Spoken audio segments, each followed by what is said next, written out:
오늘 한 3주간 정말 우리 미어 터졌었는데. 안가가 미어 터졌었는데 오늘 조금 썰렁합니다. 조금이 아니라 거의 반 이상 빠진 것 같은데요. 우리 날씨 탓이라고 믿겠습니다. 그렇습니까? 서태지 팬 여러분들의 생각하자. 그 얘기 하지 말고. 어떤 공격으로 인해 그런 게 아닐까요? 날씨 오늘 오면서 생명의 위협을 느꼈는데. 그래, 하여튼 먼저, 저번 방송 얘기해야 되나, 이건? 안 하고 싶은데. 생명의 위협을 느꼈대. 아니, 사실은 저번 방송은 서태지 특집도 아니었는데, 왜 팟빵에 서태지로 도배가 되는지 이해를 못 하겠네, 내가. 그걸 이해를 못해서 그렇게 되는 거예요. 그런 건가? 그걸 아니, 이해해야 그거는 그렇게 말이죠. 저번 방송은 사실은 중요한 게, 신대철 씨가 지금 하는 바른노원 협동조합. 네. 그렇죠? 그게 주였고. 그럼요. 그게 주된 얘기였고, 나머지는 우리가 곁들여서 그냥 창작자들의 어떤 자세라든가, 그걸 또 창작자들 대하는 자세, 태도, 이런 거 얘기했는데, 그게 중점인데. 그러면서 이제 음악을 했던 분의 옛날 얘기를. 그러니까. 아니, 우리가. 신대철 이야기 하니까 당연히 신하위 얘기 하는 거고, 신하위 얘기 하니까 터지 나오는 거. 아니, 그거를 그리고 혹시 잠깐 얘기했거든? 혹시 우리 서태지가 신하위 따위의 양념으로 들어가는 것 자체를 부정하는 거 아닐까? 글쎄요. 하여튼 그래요. 그럼 너 이제 그렇게 얘기하면 이 박사 그럼 이제 신하위 팬들도 무서워, 그 양반들도. 너 신하위 팬들 무서운 거 모르지? 지난번에 대철이 형 끝까지 책임져 준 사람이 지난번에 저였어요. 그런데 하여튼 오늘, 우리 방금 탁한 목소리는 SBS 이승훈 PD였습니다. 또 왔습니다. 저번 주에 나오라니까, 요거도 보기 싫다고 안 나온다더니. 저번 주에 안 나오길 잘했지. 내가 이걸 눈치챈 거야. 엊그제 내가 안 그래도 술 마시면서 말씀드렸잖아요. 엊그제도 마셨니? 엊그제 이승훈 PD 밤에 만나서 얘기했는데, 내가, 팟빵 난리 났다니까 막 존나 웃더라고, 웃으면서. 그래서 내가 안 나갔지! 이러더라고. 선견지명이 있어. 딱 보면 알지. 그래도 하여튼 근데 저는 이게 지금 물론 이해는 합니다. EJ 팬들 중에서 서태지 팬들이 많이 계시겠죠. 그분들이 실망할 수도 있다고 봐. 실망할 수 있다고 보는데 지금의 어떤 팟빵 댓글의 비난 강도는 이거는 너무 세고 이거는 우리 팬들이 지금 하는 거라고 생각합니다. 저는. 우리 팬들이 굉장히 이성적인 사람이기 때문에 이거는 말이 안 되는 거야. 아니야, 이성적인 사람들도 좀 있어요. 이거는 서태지 갤러리 이런데 우리 이거 종북 세력이지. 주소 투척해가지고 저희 가서 싸워라 이런 거야, 이런 거고. 내가 다른 우리 인터넷 사이트 많지 않습니까? 커뮤니티들. 거기 가면 거의 10명이 8, 9명이 다 우리의 의견에 동조해. 근데 여기 지금 팟빵만 지금 난리가 난 거지. 근데 행복하신 거예요. 그럼요. 저는 행복합니다. 제가 서태지를 안 깠을 것 같아요. 깠는데 우리 같은 분소 팟캐스트에서 깐 거는 별로 화제가 안 돼. 그래? 여기서 해주니까 그 정도 되는 거지. 그래? 또 살벌하게 깠지. 그렇죠. 이런 겁니다. 지금 보면 EJ 후원 중단하겠다. 조합 탈퇴하겠다. 팬카페 탈퇴하겠다. 이런 분들 굉장히 많습니다. 이 작가 책 불지르겠다. 야, 너 이문열 됐다? 그러니까. 서태지 팬 여러분들은 서태지의 어떤 창작의 고통, 이런 거 굉장히 존중하는 사람들이잖아. 그렇기 때문에 우리가 표절 의혹 얘기했을 때 그걸 못 참는 거 아니야? 그 창작자한테 표절인 건 죽이는 거다. 그런데 창작자가 이 책을 쓰는 것은 내 새끼랑 똑같은 거거든. 그걸 불사지다는 건 내 새끼를 죽인다는 거야. 차라리 날 죽여라! 자기가 패디 창작자를 존나 위하고. 이 작가 그래야지. 차라리 날 죽여라! 이거래. 불 지르세요. 그러고 왔어. 내가 장소 제공해드릴게요. 이거 말이 안 돼. 또, 그래서 이제 보니까 조합 탈퇴 하시는 분다 그래서 내가 아까 운영진한테 물어봤어요. 한 명도 없어요. 탈퇴한 사람. 아직까지는? 없어. 그리고 팬카페 탈퇴했다는 사람도 있어. 내가 또 팬카페 들어가 봤지. 탈퇴 인원. 보니까 우리가 일주일에 탈퇴하시는 인원이 자진 탈퇴가 한 5명에서 10명 사이 돼. 새로 가입하시는 더 많으니까. 저희는 또 카페가 가입과 탈퇴가 좀 자유로우니까 저희는 저런 게 없잖아. 임금이라는 게 없죠. 5명, 10명 중에 일주일에 그 정도 탈퇴를 하는데 이번 주 6명이 탈퇴하셨더라고요. 그럼 그 한 분인가? 그러니까 내가 봤을 때 이 팬도 아니라니까. 아마 여러분들 팟빵에 올라오는 거 잘 보세요. 보면 EJ 팬이었는데 앞으로 안 듣겠다 이렇게 써놓고 그 똑같은 아이디가 한참으로 올라가면 처음 들었는데 이 새끼들 개새끼들이네. 이런 얘기 그냥 막 하는 거야. 그러니까 우리 팬 여러분들 팬 여러분들 여기 같이 싸우는 것도 웃겨. 그러지 마시라고. 그러니까 서태지 씨가 그런 말 했더만 안티 팬하고 자기 팬들하고 싸우고 이런 거 즐긴다고. 서태지가 진짜 그런 말을 했어? 했어요. 확인된 사실을 얘기하란 말이야. 겁나 죽겠어. 근데 아니 그리고 나는 제일 웃긴 게 그거야. 표절이라는 게 뭐 법적인 그게 있어. 뭐 몇 소절이 없지. 비슷하면 뭐 이거 이런 게 있어. 그거랑 아무 관계 없이 내가 들어서 비슷하면 표절인 것 같은데 이렇게 생각도 못 하나? 그거 그리고 말도 못 해?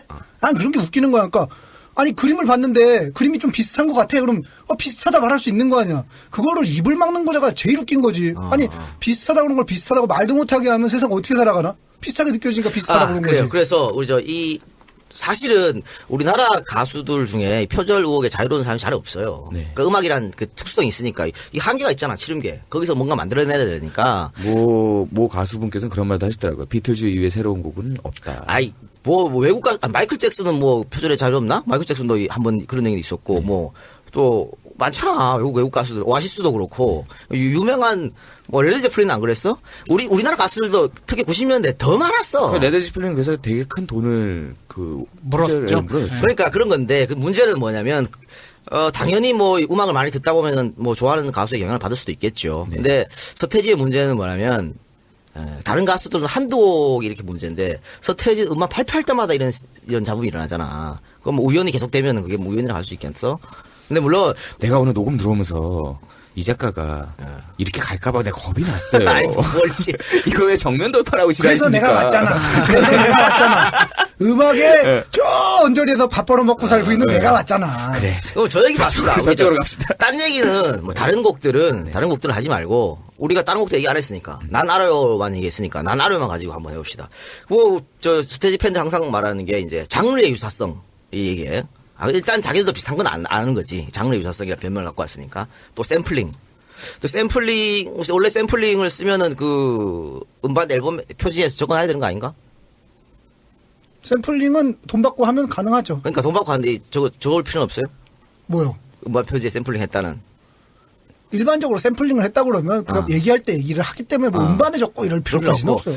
그러니까 그렇게 얘기했는데, 하여튼 서태지는 자기가 작사 작곡했다고 표시하고 샘플이라는 얘기를 한 적이 없어. 아이, 근데 나중에 그 샘플링 때문에 피눈물 흘린 케이스가 저 DJ DOC의 런 투 유 같은 경우에 네. 그 이제 원곡이 있고 그거를 이제 샘플링을 해서 가져왔잖아요. DOC 저 하늘이 형이. 네. 근데 그거를 일본에서 저 오즈마가 했는데 대박이 난 거야.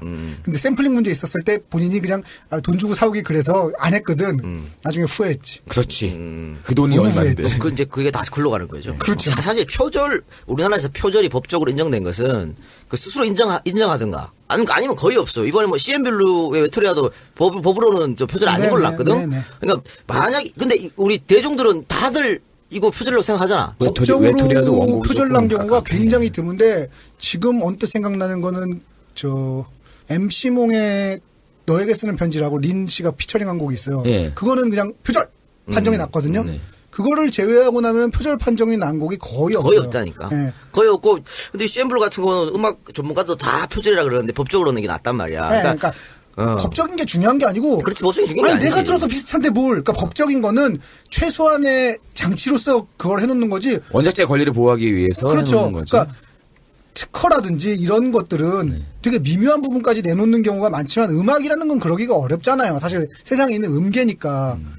근데 그래도 한국에 있는 가수들이 대부분 그런 그러니까 표절 의혹이 시달릴 때 돌파하는 방식이 두 가지입니다. 일단 논란이 가라앉을 때까지 가만히 있거나 또 하나는 표절 의혹이 발생하고 나서 바로 계약을 맺으러 갑니다. 원작자하고.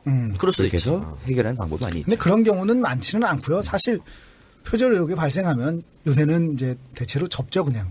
활동을 접고 포기하죠. 프라이머리 같은 경우는 그러니까 그렇게 그 나나라고 나올 때가 인터넷이 없었던 시절이기 때문에 그게 가능했다는 얘기가 그래서 나오는 거예요. 자, 어차피 까일 생각으로 나는 나온 거니까 얘기를 하자면 저는 제가 하는 팟캐스트에서 얘기를 하기를 저는 서태지라는 사람이 우리나라 음악 씬에 미친 영향에 대해서는 부정하지 않아요. 그걸 누가 부정해? 누구보다도 큰 영향을 미쳤고 우리나라 음악판 자체 예를 들면 서태지 전만 해도 활동 기간이란 개념이 없었어요. 그냥 주구장창 나오는 거야. 근데 그 서태지 이후에 저는 이제 일 시작한 게 서태지 이후기 때문에 일을 시작하면 불편해 죽겠어. 아니 활동 기간 아니라서 못 나오겠대. 물론 짜증 나거든. 뭐 활동 기간 아니면 누가 저 뭐 냉동 수면을 하고 있나? 못 나오겠대. 근데 그런 거 하나하나가 서태지가 만들어 놓은 시스템들이거든요. 네. 그런 영향을 부인할 생각은 없습니다만 사업가로 치면 사업가가 두 종류가 있잖아요. 우리나라에 있는 사업가, 특히 우리나라에 그런 사업가가 있는데 처음부터 알짜로 자기가 사업을 만들어서 사업을 하는 사람이 있는가? 뭐 어떤 사람은 외국에 아우 이거 핫한 아이템인데 이러고 들여와서 하는 사업가들이 있어. 서태지는 후자라는 거죠. 서태지는 저는 약간 뭐라고 그래야 되죠? 그 외국에 우리나라 무슨 명품이든 뭐든 이렇게 딱 들여와서 우리가 딱 팔아가지고 이렇게 사업 잘하는 양반들 그런 사업가라고 생각해요. 예, 물론 서태지가 갖고 온 그 문화 전반, 대중음악 전반에서의 순기능 상당히 많습니다. 지금 아유, 얘기하신 것처럼 그걸 부정할 그런 생각은 것도 있고요. 그다음에 무슨 뭐 저작권 관련해서도 엄청난 일을 해냈었고요. 네. 아니 그리고 우리가 그걸 비난하는 게 아니고 충분히 할 역할을 나는 했어요. 알아요가 밀리 바닐의 노래를 그대로 갖고 온 거 아니냐 그 얘기하는 거야. 그 뒤에 뭐 서태지의 어떤 뭐 우리가 뭐 문화대 통일까지 이야기 나왔으니까 그걸 비난하고 싶은 생각인데 저는 전혀 없고요. 그러니까 획일적인 음반 시장에 또 새로운 혁명을 갖고 왔던 것도 인정한다니까. 그러니까 우리 서태지 팬들도 이런 부분을 이거 난 쿨하게 나도 이승철 팬이요. 근데 뭐 이승철도 투마한 그러니까 사실은 소리쳐 같은 문제도 이승철 작사곡은 안 했지만 하여튼 그 곡도 서태지 팬들의 논리라면 그것도 씨발 표절이 아닌 거지. 그 유명한 노래를 어떤 미친놈이 그걸 똑같이 만들려고 생각할 거야? 이승철이 미친놈이야? 그러니까 이거 말이 안 되는 아니잖아. 거고. 아니, 그런 그러니까 논리라면 이 말도 안 되는 논리는 거지. 표절이 우리 마음속에 있는 건지 몰라도 내가 듣기에 비슷하다고 그래서 내가 듣기에 비슷하다고 얘기한 게 그게 왜 잘못일까? 뭐냐면 내가 보기에 수상해. 그럼 나 저거 수상한데라고 얘기한 게 왜 잘못된 거죠? 그러니까 그 서태지 팬분들이 뭐 듣기 싫을 수 있어요. 고가운 소리죠. 왜냐면 내가 좋아하는 사람을 마치 무슨 도둑놈인 것처럼 몰고 갔다. 그 얘기를 하고 싶은 게 아니고 하고 싶은 얘기는 내가 듣기엔 졸라 비슷한데? 이거거든요. 지금 이런 것 같아요. 이분들이 이제 그러니까 서태지 음악을 좋아해서 이런 것뿐만 아니고 자기들 추억. 그렇죠. 20여 년 안에 어. 자기의 추억이 동시에 없어진다고 매몰되는 생각하나 듯한 봐. 느낌이 오기 때문에 이분들이 받는 심정적인 충격은 당연히 있죠. 이거를 그런 얘기하는 건 싫은 거 맞는 아니, 거고요. 근데 내가 볼 거기도 때는 동의한다니까. 이런 소리 한두 번 들었겠어요? 그 양반들이? 근데 뭐 또 우리가 얘기했다고 그래도 충격을 들을 받아. 때마다 짜증날 수 있어요. 어떤 얘기는 아니, 들을 때마다 이게 참 짜증나요. 그러니까 내가 아까 왜 그런 사람들 우리 팬이 아니라고 말했던 이유는 우리 지금까지 있잖아. 다 그런 식으로 방송해서 조롱하고 깍깍깍거리고 아니 뭐 대중이 형한테는 안 그랬어? 그치, 대중이 형. 조용필한테는 안 그랬어? 아니. 왜 서태지 형들이 이 아니. 난리를 치냐고. 아니 그러면서 그 사람들 하는 게 뭐야? 니들이 전문가냐 이거지. 전문가도 아닌 것들이 왜? 그래서 내가 나왔어. 그러니까 나보고 전문가냐고 그러겠지. 제가 그래도 가요판 그 저쪽 언저리에서 10몇 년째 밥 벌어먹고 살고 있어요.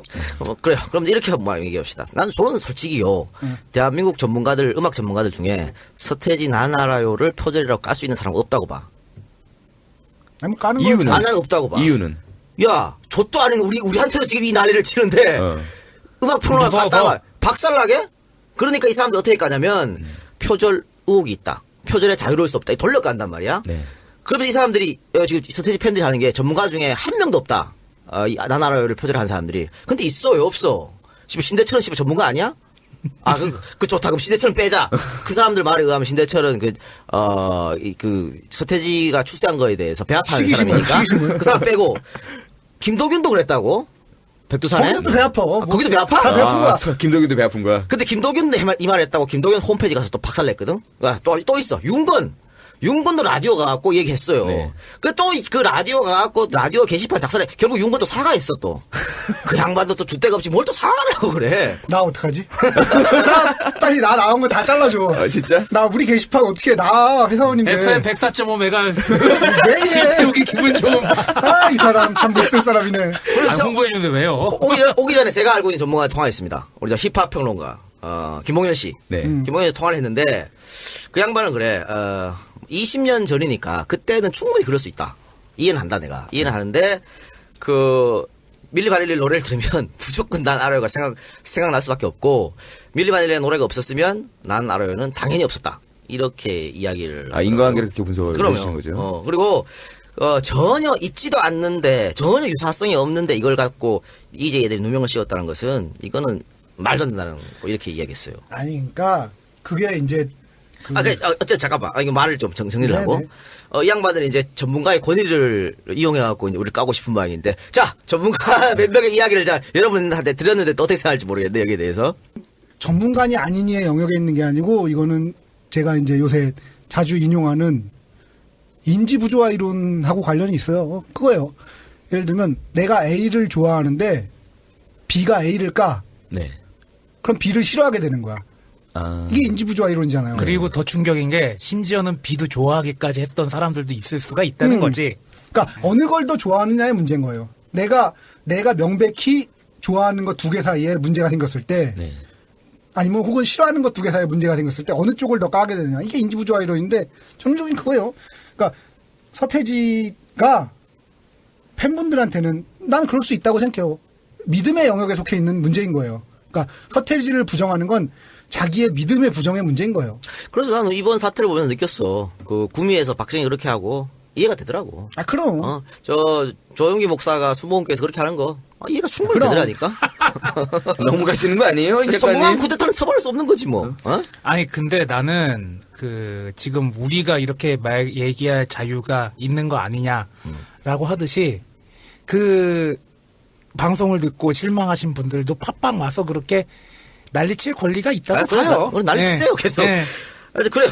제가 그렇습니다. 근데 나는 건들지 말라. 내가 뭘 했다고 그래. 그러니까 서태지 좋아하는구나. 하여간은 조금 좋아요. 근데 이게 네. 이게 그냥 서태지 우리도 서태지 세대 아닙니까? 서태지 왜냐면 음악을 우리도 듣고 서태지 자랐는데 같이 이제 음악을 들으면 조금 여기서 이런 서태지예요. 소리 하면 어때요? 난 듀스 팬이에요. 이렇게 얘기하면 저 새끼는 듀스 그래서 팬이라 그렇구나. 서태지를 그럴 수 깐다. 있지. 이런 소리를 할 수 있지. 내가 유탄을 맞아줄까? 솔직히 서태지 아이들보다 듀스를 더 좋아했어요. 나도 무슨 다 서태지 팬인데 나중에 이제 윌리 바닐 노래 듣고 좀 배신감 느낀 게 있잖아. 그런 건 누구나 있고 사실은 놀래긴 했죠. 아니, 그것도 사실은 인지부조화 이론으로 설명할 수 있는 거예요. 자, 서태지를 좋아하는 사람이 네. 그러니까 밀리 바닐리 노래를 처음 들었어요. 네. 그러면 정말 좋아하는 사람은 이걸 부정해. 밀리 바닐리. 근데 서태지를 좀 덜 좋아하는 사람은 이걸 인정해. 그러니까 밀리 바닐리 인지부조화를 어느 쪽으로 꺼내. 이게 뭐 어느 쪽이 올바르다 그르다의 문제가 아니고 선택의 문제인 거예요. 사람의 뇌가 기본적으로 그렇게 만들어져 있어요. 아마 또 더해서 거기다 약간 좀 첨언하면은 이제 그런 게 좀 있는 것 같아요. 밀리 바닐리가 어쨌든 대표적인 립싱크 사건을 인해가지고 네. 그래미상에서 퇴출당하고 뭐 그다음에 네, 뭐 네. 앨범도 못 내고 네, 네. 그랬잖아요. 그런 논란이 됐던 그룹이기 때문에 네. 나의 우상이었던 서태지가 그런 취급을 받는 밀리 바닐리하고 표절을 뭘 여기는 게 싫은 거야. 지들이 좋아하는 우상이 서태지가 제일 좋아하는 가수가 밀리 바닐리인데 뭘? 근데 밀리 바닐리가 문제가 아니 있잖아요. 근데 그 얘기는 모를 수도 있어요. 내가 보기엔. 아 그래요? 모를 수도 있어. 그러니까 자세히는 모를 수 있어. 근데 서태지 를 우리가 조금 안 좋게 보는 건 그런 거지. 그러니까 지금 지나와서 그런 거예요. 사실 이름 같은 경우도 일본 엑스제팬의 타이지에서 따온 거고 네.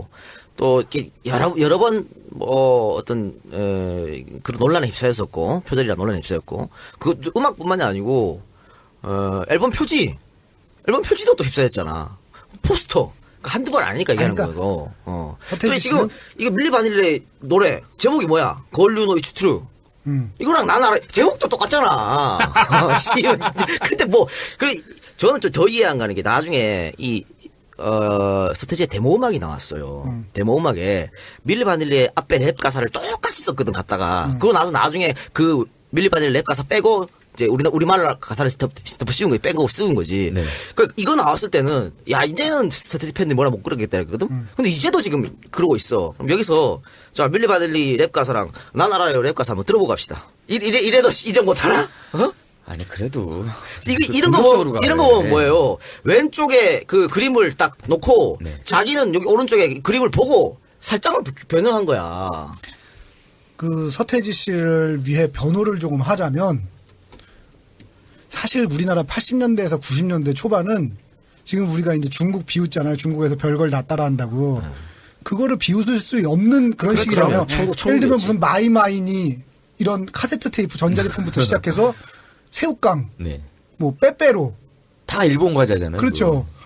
그 자동차도 마찬가지고. 그러니까 음악도 마찬가지예요. 다 일본 거 다 갖고 그리고 왔죠. 만화도 사실은 뭐 그 당시 유행했던 다이나믹 콩콩 코믹스는 이런 게 일본 만화 그대로 누구에게 트레이싱 해가지고 가져온 만화들이 대부분이었고 사실은 그래요. 그래서 그 당시 문화 자체가 지금처럼 그런 거에 대해서 굉장히 엄격하거나.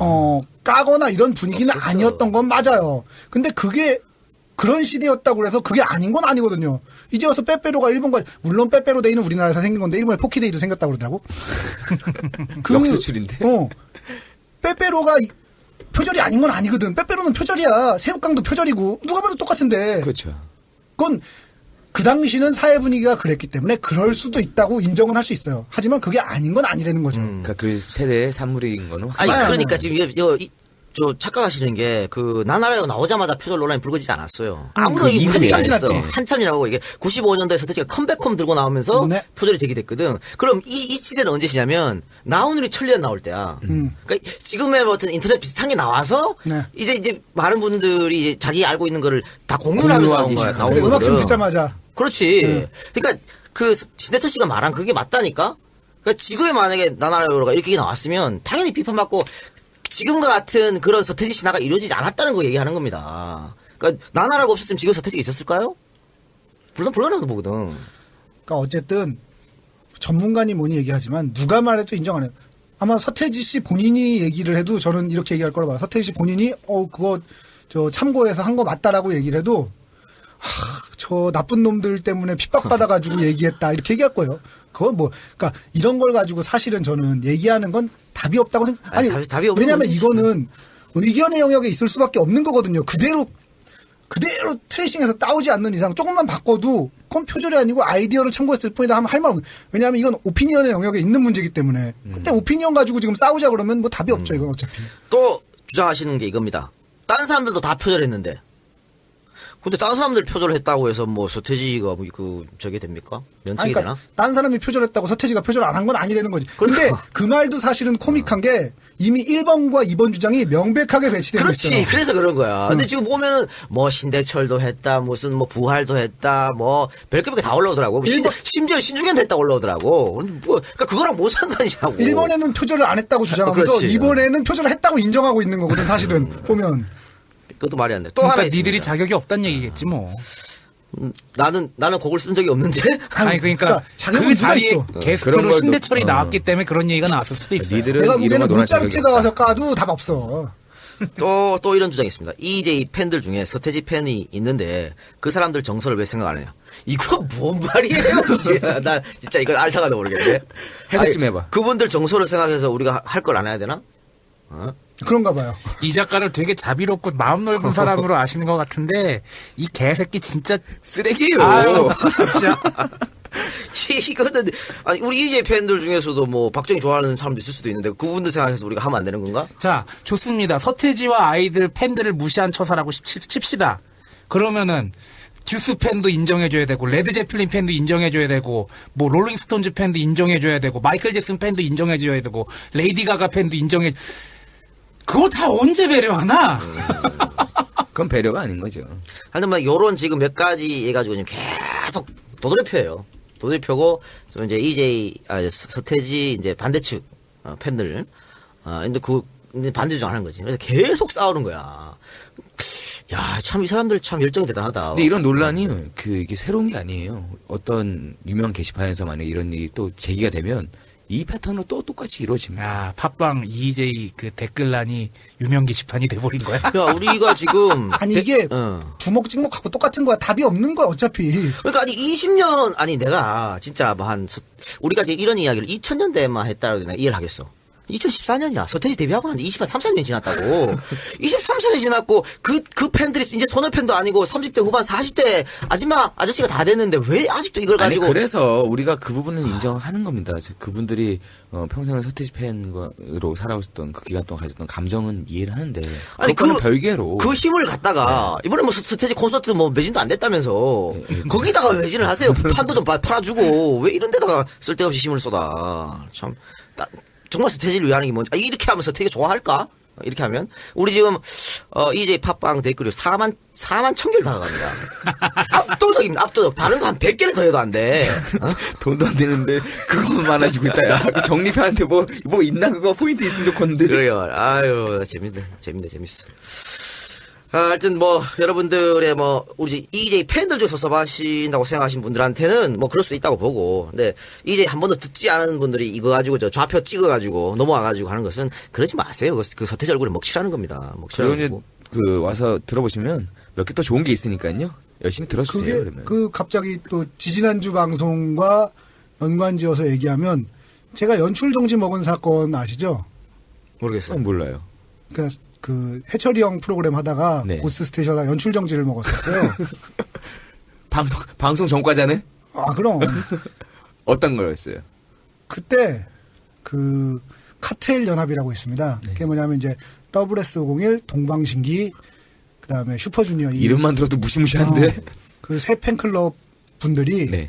드림 콘서트라는 곳에서 네. 소녀시대, 그때만 해도 소녀시대가 그렇게 풋풋했다. 지금은 처녀시대지만 그때 소녀시대였는데. 연애 시대지 소녀시대 뭐. 소녀시대 안티까지 이를 끌어오지 말라고요. 서태지 하나 충분하다고요. 왜 이래요? 아니, 소녀시대 안티 아니라니까요. 처녀시대가 웬 말이야? 소녀시대가 이제 드림 콘서트에서 공연을 하는데 무슨 이유는 지금 정확히 기억 안 나. 이유는 정확히 기억 안 나는데 이제 갑자기 소녀시대 공연이 시작되자마자 이 야광봉 다 끄고 네. 그 다음에 박수 치던 거 딱 멈추고 조용해진 거야. 근데 그 세 그룹의 지분이란 게 그 공연장에서 얼마나 컸겠어요. 아, 일종의 침묵 시위를 한 거네요. 그쵸. 그래가지고 그것 때문에 이제 해철 형이 빡이 쳐가지고 이렇게 말을 해요. 또 해철이 형이 또 예전에 서태지 씨 얘기한 것도 생각이 나네. 그건 좋은 얘기였어요. 팬들한테 안 가르쳐 주지. 이게 니들은 되게 잘한 일이라고 생각하겠지만 나도 예전에 오빠 소리 그때만 해도 이제 오빠 소리 못 들을 때니까 나도 예전에 오빠 소리 많이 들어봤고 팬 많이 끌고 다녔지만 이런 게 니들 오빠 제일 욕먹이는 일이라고 니들 절대 그러지 말라고 그러면서 이제 화를 내고 소녀시대 노래 전곡을 감상하는 시간을 가졌는데 근데 서태지 팬분들한테도 똑같이 얘기 들려드리고 싶어요. 사실은 저는 해철이 형한테 이제 서태지 씨 얘기 들은 거랑 뭐 이런 거 저런 걸 종합하면 되게 호감이 있어요. 네. 호감이 있는데 이런 일이 생기면 그 호감이 떨어지면 떨어졌지 올라가지는 않아요. 그렇죠. 그러니까 팬 여러분들이 팬 누님들이겠지 대부분 팬 누님들이 팬 동생들이 이런 짓 하는 게 지금 서태지 씨 제일 욕먹인 일이에요. 사실은 여기서 댓글 달고 이런 짓 안 했으면은 그냥 방송 중에 수많은 방송 중에 하나로 넘어가는 넘어가는데 거지. 이러다 화제가 돼서 오히려 더 오빠를 욕먹일 수도 있고 무슨 일이 있을지 몰라요. 제가 그 논란에서 저번 방송을 참 여러 번 들어봤습니다. 과연 우리가 서태지에서 어떤 시각을 갖고 방송을 했으며 또 거기서 얼마나 양이 나왔는지를 봤더니 신대철 씨는 방송 내내 서태지는 음악했던 동료로서의 존중을 했습니다. 그리고 지금 얘기했던 이 밀리바닐의 노래에 대한 논란도 이거는 일반인들이 다 알고 있는 수준이기 때문에 거기서 그냥 딱 거금하고 말았지 더 안 들어갔어요. 오해의 소지가 있을 수가 없는 내용이었어요. 이런 얘기를 이렇게 길게 하고 있는 게 제일 웃겨요. 그렇지. 서태지 팬 여러분들이 저 외국 뮤지션들 다 인정하는 서태지를 EJ 쪽 같은 것들이 깠다고 그러는데 해외 뮤지션이 인정하면 까지도 못해요. 나는 하나님이 인정해도 까고 싶으면 깔 거야. 내가 까겠다는데 뭘. 오늘 이승훈 PD 이 작가 불러왔어요? 우리 지분을 좀 나눠주려고. 내가 지분 받아먹으려고 왔어. 댓글이 안 달려. 아우, 세작이, 내가 욕먹으니까 세작이 내 집은 왜 가지고 가냐고 막 뭐라 그러더라고요. 근데 갑자기 제가 하는 팟캐스트에 지분 확 올라가겠죠. 댓글 지분이 확. 이승훈 PD가 하는 팟캐스트는 시네타운 19입니다. 입니다. 여러분들 많이 아, 찾아서 또 돌아올라. 여러분들 좌표 찍어주시기 바랍니다. 팟빵 좌표 찍어서 서태지 갤러리 이런 데다 막 퍼뜨려주시기 바랍니다. 시네타운 19. 3909인가? 3909.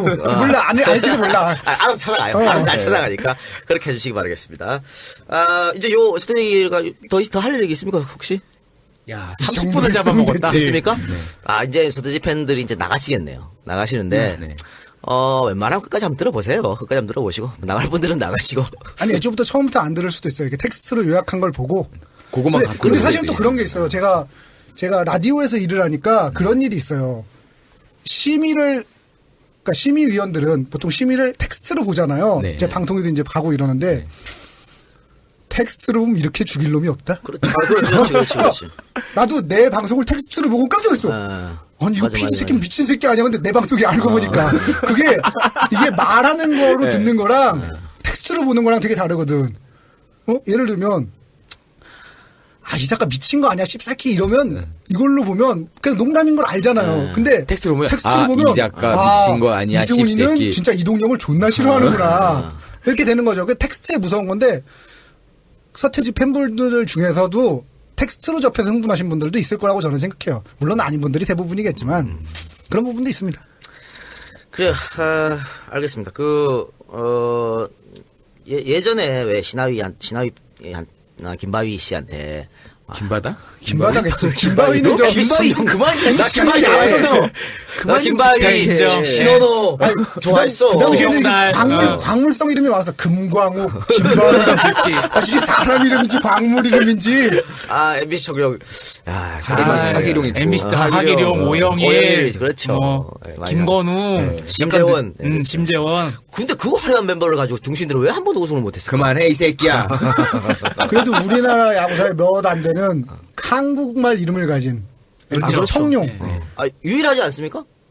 유일한가? 유일하지, 우리말 가진. 롯데 자이언츠, 핑그레이 이글스 같은 유일하지, 핑그레이 유일하지. 없었죠. 청보, 유일하지. 태평양. 돌핀스. 돌피스잖아. 없네. 없어요. 그래, 그러고 보니 타카피의 MBC 청룡이라는 노래도 있는데 참 좋은 노래인데. 그래, 할 때 죄송합니다, 김바다 씨. 제가 저 김바위라고 해요. 아, 근데 그런 분들한테 왜 막 이제 혈서 보내고 막 CD 찍고 막 그래 보냈잖아요. 아, 그런 거 하지 마세요, 이제 좀. 오빠 욕먹이는 거래. 오빠 욕먹이는 거. 그거 서태지가 좋아하겠어? 절대 안 좋아하지. 그러니까 그런 거 하지 마시고 이제 좀 마음의 여유를 가지시고 이거 우리가 서태지 음악과 밀리바닐레 비슷하다고 해서 서태지 음악적인 어떤 완성도라든가 나중에 만든 곡들 그리고 뭐 한국 음악사에 끼친 영향 뭐 그런 거 전혀 부정하지 대중문화에 않습니다. 끼친 영향. 그럼 다 인정합니다. 그러니까 문화 대통령. 그래 그거 한마디로 끝난 거야. 그래요. 뭐 그런데 뭐 그거 가지고 알겠습니다. 자 거기까지만 하죠. 자, 그럼 저는 이제 네. 오늘 지분을 잘 먹고 지분을 갑니다. 잘 챙겨서 혹시 이거 들어가시기 지분 바랍니다. 그래가지고 그 회사에서 또 뭐 좆될 수 있지. 그러니까. 기분 좋은 밤 게시판 난리 나면 좆되는 거지. 그럼 좆되면 EJ 제가 한 개 해드릴게요. 방송, 단독 방송으로. 그래요. 뭐 S 그걸 한다고 큰 도움이 될 것 같진 않지만. 자, 그러면 오늘 방송 고맙습니다. 기대하겠습니다. 네, 고맙습니다. 네, 감사합니다. 고생하세요. 아직도 고지방 마블링을 찾고 계신가요? 아직도 옥수수 중심의 소고기를 드시고 계신가요? 여기 마블링 중심주의에 빠진 등급제에서 벗어나 건강한 한우를 지향하는 네이처오다 유기농 한우가 있습니다. 인위적인 거세, 과도한 옥수수의 급여, 곡물 위주의 사료, GMO 사료, 각종 호르몬제와 항생제 등의 방법이 싫습니다. 이제 국내 최초의 유기농 한우 전문 쇼핑몰 네이처오다에서 건강한 유기농 소고기와 곰탕을 만나보세요. 신규 가입하시면 바로 사용 가능한 적립금 3,000원과 모든 제품 3% 적립, 무료 배송으로 만나보실 수 있습니다. 생산지와 직거래하여 생각보다 비싸지 않은 유기농 한우. 이제부터 소고기는 네이처오다에서 찾으세요. 자, 그러면 시사 문제 한번 해보도록 합시다. 이번에 말이죠. 국민안전처가 새로 신설됐지 않습니까? 해경을 해체하고. 새로 만들어진 국민의 국민의 안전을 위한 예. 조직입니다. 근데 씨발 이거 해경 해체를 저 중국 애들이 알아가지고 중국에 불법 선들이 존나 넘어온답니다. 타이밍 예. 잡고 오죽하면 저 옹진 군수가 대통령한테 편지 보냈대. 제발 좀 어떻게 해달라고. 이거 지금 보니까 2012년 해만 해도 1조 뭐 3천억 정도를 피해를 봤다 그러더라고요. 이거 엄청난 돈 아니야. 중국 어선들은 또 이게 가리지 않고 완전히 저희만 쌍끌이를 그러니까 쌍끌이 우리나라 법상 이 그물코가 5cm 이하면 티어를 안 된대. 잡으면 안 되게 그렇지. 돼 있어요. 근데 얘들은 5cm가 아니고 0.5cm를 갖고 온다요. 정말 싹 쓸어간대. 이미 신혼들이 플랑크톤까지 잡아가려는 거 아니야? 그렇지. 그러니까 지금 중국 연안의 그 고기 자원 네. 없어요. 다 먹어버렸어. 그러니까 일로 오는 거야 계속. 근데 이거를 확실히 해줘야지 지금. 어민들이 지금 너무 고생하는 거 아니야 지금. 이러다 해군 동원하겠다, 야. 해군 동원하면 좋대지. 그거 전쟁이지. 그건 중국이 원하는 걸 수도 있어요. 이거를 국가 차원에서 정말 제대로 안이하게 대처하지. 너무 안이하게 대처해. 그래서 지금 이 문제 가지고 어민들이 와서 항의하고 여야 가서 그랬는데 국가안보실장이라든가 모른대 잘. 이씨, 그랬어요 이러더라고. 이런 씨 이거 뭐 하는 짓이냐고 이거. 여러 가지 문제가 있는데 어쨌든 국민안전처를 만들었습니다. 네. 만들었는데 그러면 해경 조직은 해체됐지만 어쨌든 역할을 해야 될 게 있을 거 아니에요. 그건 있다고. 그거를 제대로 빨리 돈을 뭐 더 작동을 투자해야 시켜야지. 그렇지 해야 되죠. 이거 지금 너무 큰 문제고 이거 그냥 놔두면 안 됩니다. 정말 우리 어민들 너무 고생하시니까 이거 그만 놔두면 안 될 것 같고 어쨌든 국민안전처를 신설했는데 장관하고 차관에 대통령이 군 출신을 좋아하나? 아버지 때문에 그런가? 국민안전처가 아니라 안전기획부를 만든 거 아니에요? 밀리터리 맨이야. 그래, 뭐, 그럴 수 있다고 봐. 네. 그러면, 군인을 임명할 수 있다고 봐. 그러면 장관은 했으면 차관은 민간인 정도로 균형 맞춰야 되는 거 아닌가? 아 그리고 되래. 군대에서 사고는 더 많이 났구만. 우리 처음에 우리 기억나실지 모르겠습니다만 박근혜 정부 초기에 네. 국가안보실장 또 청와대 경호실장 또 정보실장 이 권력의 세 자리를 전부 군인들이 군 차지했습니다. 출신을, 예. 또 다 육군 참모총장 출신이에요. 육군 참모총장 출신인데 우리가 김영삼 정부 들어서고 나서 이런 일이 없었어요. 다 민간인들이 했지. 예. 이렇게 군 출신 장한 적이 없었어. YS는 날려버렸잖아. 대통령도 그랬고 무현영도 그랬고 다 거의 다 민간인을 들어갔다고. 네. 그런데 지금 이거 다 군 출신 해갖고 대통령이 군인을 좋아하는구나 이랬는데 이번에 국가안보실장 김장수 물러나면서 김관진을 또 군 출신을 넣었잖아. 네. 예. 그러면서 새로 생긴 국민한테 또 군 출신을 2명이나 넣어가지고 대통령이 왜 이렇게 군 출신을 좋아하나. 정부가 인터스텔라요? 그러니까 이런 것 같습니다. 대통령이 원래 자기 말 안 듣는 걸 존나 싫어해요. 내 말에 다 따라야 돼. 상명하부. 그렇지. 군인의 그거 아주 기본 아니야? 명령에 그렇죠. 따른다. 명령에 따르는 거, 토 안 달고. 네. 기본 중에 기본이잖아. 그러니까 조금이라도 쓴소리 하면, 이상돈, 김종인 이런 사람들 다 잘려나가잖아. 그런 거잖아. 요새 상돈이 형 막 열폭이라고 하긴 좀 그렇고 하여튼 폭발했더라 거의. 그러니까, 김무성도 한 번 쓴소리 했다가, 어이씨, 이래서. 그러니까 그것 때문에 이렇게 군 출신 중요하는 거 아닌가 생각이 드는데, 너무 군 출신 우대하면 이게 너무 그럼 굳어져요. 이 조직 체계가. 국민안전처 같으면, 우리가 국민안전처를 만든 이유는 사건이 터지고 수습해라가 아니고 사건이 터지지 않도록 그렇지. 미리미리 예방을 하고 대책을 거기에 대한 세우고 시스템을 만들어 시스템을 만들고 제도를 개혁하고 네. 그걸 과연 군 출신이 할 수 있을까라는 거예요. 물론 지금 임명되신 분들의 개인적인 업무 역량을 저희가 평가하는 건 아니고요. 다만 모르지 이 뭐, 정부에서 모르지. 지금 하고 있는 방식에 대해서 저희가 의문을 제기하는 겁니다. 왜 이렇게 군인이 많아? 그러니까 관료, 법조, 군, 영남 계속 이것만 돌렸으니까 인사 문제가 대통령이 2년 되고 나서 계속 언급되는 게 인사 문제인데 또 이렇게 요거 넘을 걸 뻔히 알면서 또 왜 이렇게 하는지. 대통령 돌려막기는 이 작가 같은 작가가 급할 때 원고 돌려막는 거랑 또 그런 거랑 아니, 연관하세요. 근데 뭐 코드 인사도 좋고 자기랑 손발 잘 맞는 사람들 그거를 뭐라 그럴 순 없어요. 그냥 뽑을 예. 수 있다고 봐. 근데 어. 결과를 잘 내는 게 중요한데 그래요. 앞으로 임기 몇 년 남았죠? 3년 남았나? 남았죠. 3년 내로 터지는 일들부터 해가지고 대통령 물러나신 다음에 터지는 일들 그게 원인이 만약에 지금 현 정권 때문에 있다. 그럼 그때는 어떻게 책임질래? 이런 것들 다 생각을 해야지. 지금 나만 이렇게 챙기면 끝나나? 그러니까 대통령의 고유 권한이니까 인사 문제는 왈가왈부하기가 좀 그렇습니다만 너무 한쪽으로 치우친 건 분명히 문제가 있다고. 성과 내세요. 성과 못 내면은 과연 그래. 아유 국민들 가만히 있겠다. 그래. 할 말이 없다. 갑자기 자, 급하게 훅 떨어져. 그래서 군인 출신 국정원장을 임명했지 않습니까? 네. 남재준을 처음에. 네. 그럼 남재준이 뭐 했어? 댓글 달았죠. 댓글은 그 전에 달았고, 남재준 임명해가지고, 정상기록 깠잖아, 남북 정상기록. 그렇죠. 해서는 안 돼. 세계 전국이래. 세계 최초로 유례없는 일을. 국가 간에 국가정보원에도 정보를 흘리래. 그렇지. 비밀을 지켜야 하는 국가정보원에서 정보를 까버렸어요.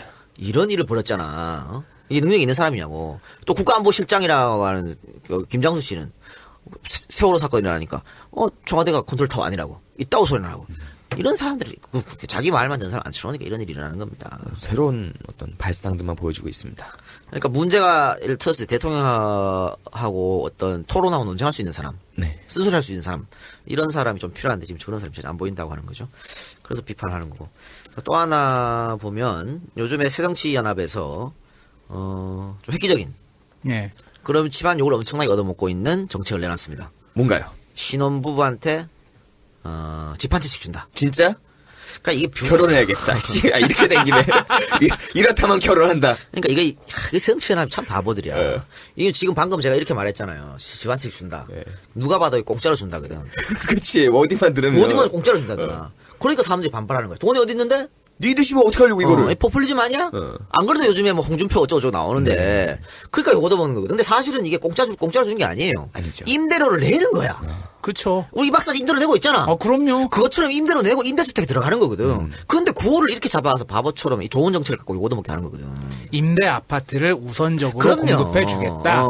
그러니까 라는 건데. 우리가 저번에 우리 김강수 경제연구소장을 불러서 또 얘기했지만 이 전월세 주택난 해결하는 유일한 방법은 임대주택만 임대죠. 건설하는 거 없다 했잖아. 그러니까 임대주택 건설하는 거에 여야가 따로 없어. 지금 박근혜 대통령이 공약한 행복주택.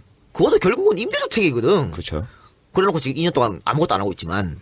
그러니까, 새정치연합에서 이런 안을 내면 새누리당에서 무조건 반대하지 말고, 야, 니네 정책이나 우리 정책은 비슷한데, 그러면 한번 해볼까? 이야기 한번 이렇게 그래. 돼야 되는데, 새정치연합에서 뚝 내니까, 야, 그거 절대 안 돼. 이게 말이 되냐고. 근데 이게. 새누리당은 더 웃긴 게 선거 때마다 이 문구를 쓰잖아, 지들이. 그렇지. 어? 자. 무상, 멋져요, 무상. 빨갱이 같은, 정책을 말이야. 신혼부부에게 임대주택을 우선적으로 제공하는 정책은 제가 임대아파트 오래 살았는데 그리고 관심도 많고 지금 현재도 되고 있는 정책 가점 같은 거 줘요. 그거 좀 더 주겠다는 얘기일 수도 있고 공짜로 들어가는 거 절대 아니고요. 공짜도 아니지. 씨, 나 쫓겨나게 생겼어. 씨발, 씨. 14급 부동산 대책 쫓겨나게 생겼어. 씨발, 씨. 어디 가냐, 너 이제. 야, 기억나니? 이 작가 왜 저기 집 나온 다음에 그 신길동 학고방 나온 다음에 좋다, 학고방 진짜. 에어컨도 없는 시간이 미친다. 직구합니다 그랬었잖아요. 그래서 잠깐 상도동 고시원했죠. 다 지금 그 꼴 나게 생겼어. 나 진짜. 야, 상도동 고시원이 진짜 옛날 추억이다. 그런데 이거 말이 사실은 새정치연합에서 이렇게 임대주택을 신혼부부한테 주겠다고 하는 건 결국은 출산율 때문이거든요. 뭐 집이 없으니까 결혼하기 힘들고 그렇게 하면 애도 안 낳고 그러니까 그렇죠. 출산율 지금 뭐 완전 우리가 최악이니까 이걸 좀 우리나라가 끌어올리. 1.3명이라고 나왔어. 전 세계적으로 1등이야. 1등이니까 뭐 3등이라 그러는데 뭐 홍콩, 싱가포르는 그 나라가 도시국가잖아. 그러니까 그건 뭐 거기서 스쳐 지나가는 인연들끼리 그냥 충돌하는 네. 곳이지 거기서 사는 사람들이 별로 없습니다. 우리가 1등이기 때문에 이 문제를 해결하기 위해서는 좀 우선순위를 줘야 되지 않느냐 이번인데 지금 뭐 국토부에서 돈이 없다는데 그건 말이 안 되는 소리고 그 전에 지들이 뭐 14만 원가 짓겠다고 했는데 그거는 뭐 어떤 돈으로 할 건데 그건 말이 안 되는 거고요. 뭐 오히려 문제를 그렇게 가야 돼. 재정의 문제가 아니고 장소, 부지. 그렇죠. 이 도시가 지을 데가 없어. 지을 데가 없어. 그리고 그 임대 아파트 짓는 거 가만 보세요. 보면은 굉장히 외곽에 짓거나 그 도심지에서도 굉장히 멀거나 아니면 역세권이 아닌 곳에. 그렇지. 우리 집도 지하철역 가려면은 버스 타고 가야지. 20분 30분을 가야 돼요. 근데 니네 집 같은 거면 그래도 도심이잖아. 근데 지금은 새로 지으려면 다 완전 외곽으로 나가야 되거든. 그쵸. 그럼 신혼부부들 일자리는 거의가 서울 중앙에 있잖아요. 그러면 이제 왔다 갔다 하는 것 때문에 교통난 연계성이 문제. 있죠. 안 간다니까. 그러니까 부지를 어떻게 정하냐 문제지. 그래서 예를 들어 목동에 이번에 짓기로 했는데 또 지잘 나가지고. 아유, 씨국 주민들 반대를 못 하는 거 아니야. 주민들이 지랄 나가지고. 그러니까 이거는 어디 가도 그래요. 어디 가도 집값 떨어진다고 못 들어오게 하거든. 임대아파트에 대해서. 임대아파트에서. 그러니까 이건 국민 인식이 중요한 거고 오히려 새누리당에서 문제를 삼으려면 야 어디다 짓냐? 그렇지. 이렇게 나오면 아이고 그래, 이해는 하지. 근데 돈이 없으면 못 짓다. 이건 나도 말도 안 되는 얘기입니다. 그러니까 이거는 새누리당과 새정치연합 쪽에서 좀 머리를 맞대가지고 이거 문제에 여야가 있나? 이거 대가리 맞대고 고민 좀 해봐라. 그럼. 나 같은 새끼도 장가는 가야 될 거 아니냐, 이 아니 새끼들아. 부동산 가격 다 올려놓고 찔끔찔끔 떨어지게 만들어 놓고 그래 놓고 돈은 또 엄한 데다 계속 퍼다 붓고 그래 놓고 지을 데 없다 지을 때 그러니까 내가 볼 때는 도심지에 재개발 구역에 임대 아파트 우선 짓고서 거기 뿌리면 될 것 같거든요. 근데 땅값 천정부지 올려놓고 예산 없다고 그러고 그래 놓고서 그리고 그건 전 정권에서도 다 했던 정책인데 그래 놓고 지금 대책 없다고 얘기하면은 어디서부터 문제를 풀려고 그러는 국회의원 개님들아, 개새끼로 안 하겠습니다. 개님들아, 제발 회기 중에 앉아가지고 뭐 여야를 막론하고 무슨 자기야 사랑해 그다음에 누드 쳐보면서 그런 짓 하지 마시고요. 대가리 맞대고 앉아가지고 이런 서민들을 위한 정책 고민 좀 하세요 좀. 임대주택은 꼭 필요한 정책이라고 나는 그 말씀드립니다. 개인적으로 임대주택 준다고 그래도 장가를 갈까 말까 조금 고민스러워. 지금도 다 있는데 지금 안 아니 가고 그리고 있잖아. 지금 신혼부부가 임대주택에 들어가잖아. 영원히 여기 살 거 아니잖아. 그럼요. 5년이나 뭐 한 10년 좀 자기 집을 얻어서 또 나갈 거 아니야? 그럼 요 집이 나오면 그럼 차상위 계층이 또 그걸로 들어가면 돼요. 그러니까 이거 많이 짓겠다는데 반대하는 거 좀 웃긴 일이고. 자, 한 개만 더 봅시다. 한국은행 총재께서 내년에 금리가 오르면 한계 가구 일부가 디폴트에 빠질 수 있다. 이게 뭐냐면 가계부채가 지금 많지 않습니까? 너무 많죠. 금리를 낮춰주면서 야 대출을 받아서 돈 갖다 써. 집 사 이렇기 때문에 근데 지금은 금리가 싸니까 버틸 수 있는데 금리가 올라가면 내년에 금리 오르면 가계부채가 대규모 부실을 이어질 수 있다. 이런 말을 한국은행 총재가 했어요. 네. 한국은행 총재가 내년에 금리 오른다고 예상하고 있는 모양이네요. 그러면 왜 올해 이 씨발 거 금리 낮춰준다고 왜 돈 가져가라고, 사람들한테 씨엘, 집 사라고 그 지랄 들었지? 다 망하는 얘기인가? 이거는 근데 당연히 예상할 수 있는 겁니다. 작년부터요, 미국에서 양적 완화 한다 그랬잖아. 어? 그래가지고 그때 주가 확 떨어졌지. 그러니까, 양적 완화를 종료하면 금리가 이제 오르게 돼 있거든? 미국에서. 자, 봅시다. 미국의 금리가 오르면 우리나라에 있는 돈이 어디로 가겠어요? 달러가. 미국으로 가지. 가겠죠. 예. 거기 가야 가죠. 이자가 그쵸. 오니까. 그렇죠. 더 많이 받으니까. 그러니까 우리나라 돈을 싹 빼간단 말이야. 그 우리는 또 휘청하죠. 휘청하니까 우리도 가만히 있을 수가 없어. 네. 우리도 금리를 올려야 돼. 올려야 돼. 한국의 통제 말이 그 말이야. 자, 금리를 올렸어. 그러면 지금 3억짜리 집에 2억 5천씩 대출받은 사람들. 좆되는 겁니다. 이자에다가 또 아, 그러면 가만히 앉아가지고 지금 3% 4% 하는데 7% 8% 돼봐. 뒤지는 거거든. 그럼 이게 뻔히 나라에서 알면서 이런 정책 썼다는 거 아니야. 서민들 죽으라는 얘기입니까, 이거? 그리고 아까처럼 양적 완화 이런 얘기 하면서 돈이 이동한다는데, 서민들은 그렇게 이동할 만한 돈도 없습니다. 그러면. 또 이거. 주관하는 건, 이런 정책에 주관하는 건 결국엔 서민들이에요. 이건 IMF에서 얘기했어. IMF가 뭐라 했냐면, 미국에서 금리를 인상하면 전 세계적으로 가장 영향을 받을 것은 한국이다. IMF에서 얘기한 거야. 근데 이거는 아주 싸늘한 얘기를 싸늘하지. 했거든요. 상식적으로도 그래. 왜 그럼 한국에 가장 영향을 끼치냐? 지금 한국 정부가 이따오로 금리 정책을 썼기 때문에. 야, 돈 빌려줄게, 집 사. 이 정책을 계속 썼기 때문에 그런 거야. 정말 내년, 내후년, 모르죠. 언제 미국에서 금리를 올지 모르겠습니다만은, 빠르면은 8월, 더 빠르면 5월 이런 얘기도 나오는데, 그건 알 수 없는 일이고. 하여튼, 올렸다. 그럼 다 줬다는 겁니다. 나 같은 새끼 장가 못 가게 하려고 아주 여러 가지 하는구나, 진짜. 장가 가고 싶냐? 아니야. 모르지, 뭐, 씨. 그러니까, 근데 이해는 해요. 네. 그 전월세 가격이 워낙 지금 뛰어갖고, 네. 야, 2년마다 이사하는 것도 짜증나고, 전세 집 올려주는 것도 짜증나고, 이러니, 이자도 싼데 집 사자. 이런 분들이 많이 계시잖아. 있었죠. 그러니까 이해는 하는데, 정말, 여유 자금이 없으면 큰일 날 상황이 온다. 또 이렇게 말씀드리고, 하우스 푸어가 정말 속출할 수 있는 그런 사태가 발생할 수 가진 있다. 건 집 하나밖에 없는데. 그렇죠. 그지인 거. 그죠? 그럴 수밖에 없다. 라고 말씀드리고. 오늘 다뤘던 시사 얘기들은 전부 다 우울한 내용들이 많네요. 원래 언제나 안 우울했냐? 원래는 시사는 우울합니다. 아니, 왜 종류가 그래도 경제적으로 우울하면 더 춥게 느껴지잖아요. 그래요. 오늘 경제적인 얘기했어. 정치 얘기가 아니었고. 오늘 그래서 화가 아니잖아, 이거는. 안가에 많은 사람들이 안 오셨나? 경제적으로 우울해서? 아니야, 서태지 팬들이었어. 소주 먹을 돈도 없어가지고. 지금 봉급날 직전이기 때문에 네. 아마 돈이 말라서 그럴 수도 있어요. 그래요. 알겠습니다. 야, 야, 우리 안가가 비싸냐? 이런 데서 소주 한 잔 못 먹을 정도면 지금 그 사는 거야, 그게? 그러니까 그만큼 힘들다는 거예요. 요즘 저희 친구도 자영업자가 많은데 네. 진짜 다 죽으려고 그래요. 진짜로. 거짓말이 아니고. 정말 겨우겨우 정말 입에 풀칠하고 산답니다. 여기서 입에 풀칠할 걱정 없이 사는 건 너밖에 없어. 야, 힘들어. 저도 힘들어요. 야, 이 작가도 아닥바닥 살아요, 애 그럼요. 낳고 나서. 제가 원래 아침 방송 나오라 그러면 다 안 나가거든요. 술 먹느라고 못 가서. 요즘 아침 방송 나오라 그러면 아주 칼같이 나갑니다. 아이고 감사합니다 나가요. 요즘에 내가 아주 심각하게 고민하고 있어. 씨발 채널A라고 조선을 나갈까 말까. 야, 지금 활활 불타는 집에다가 기름을 붓냐? 지금도 활활 불타, 완전 파이어. 이건 소방서구나.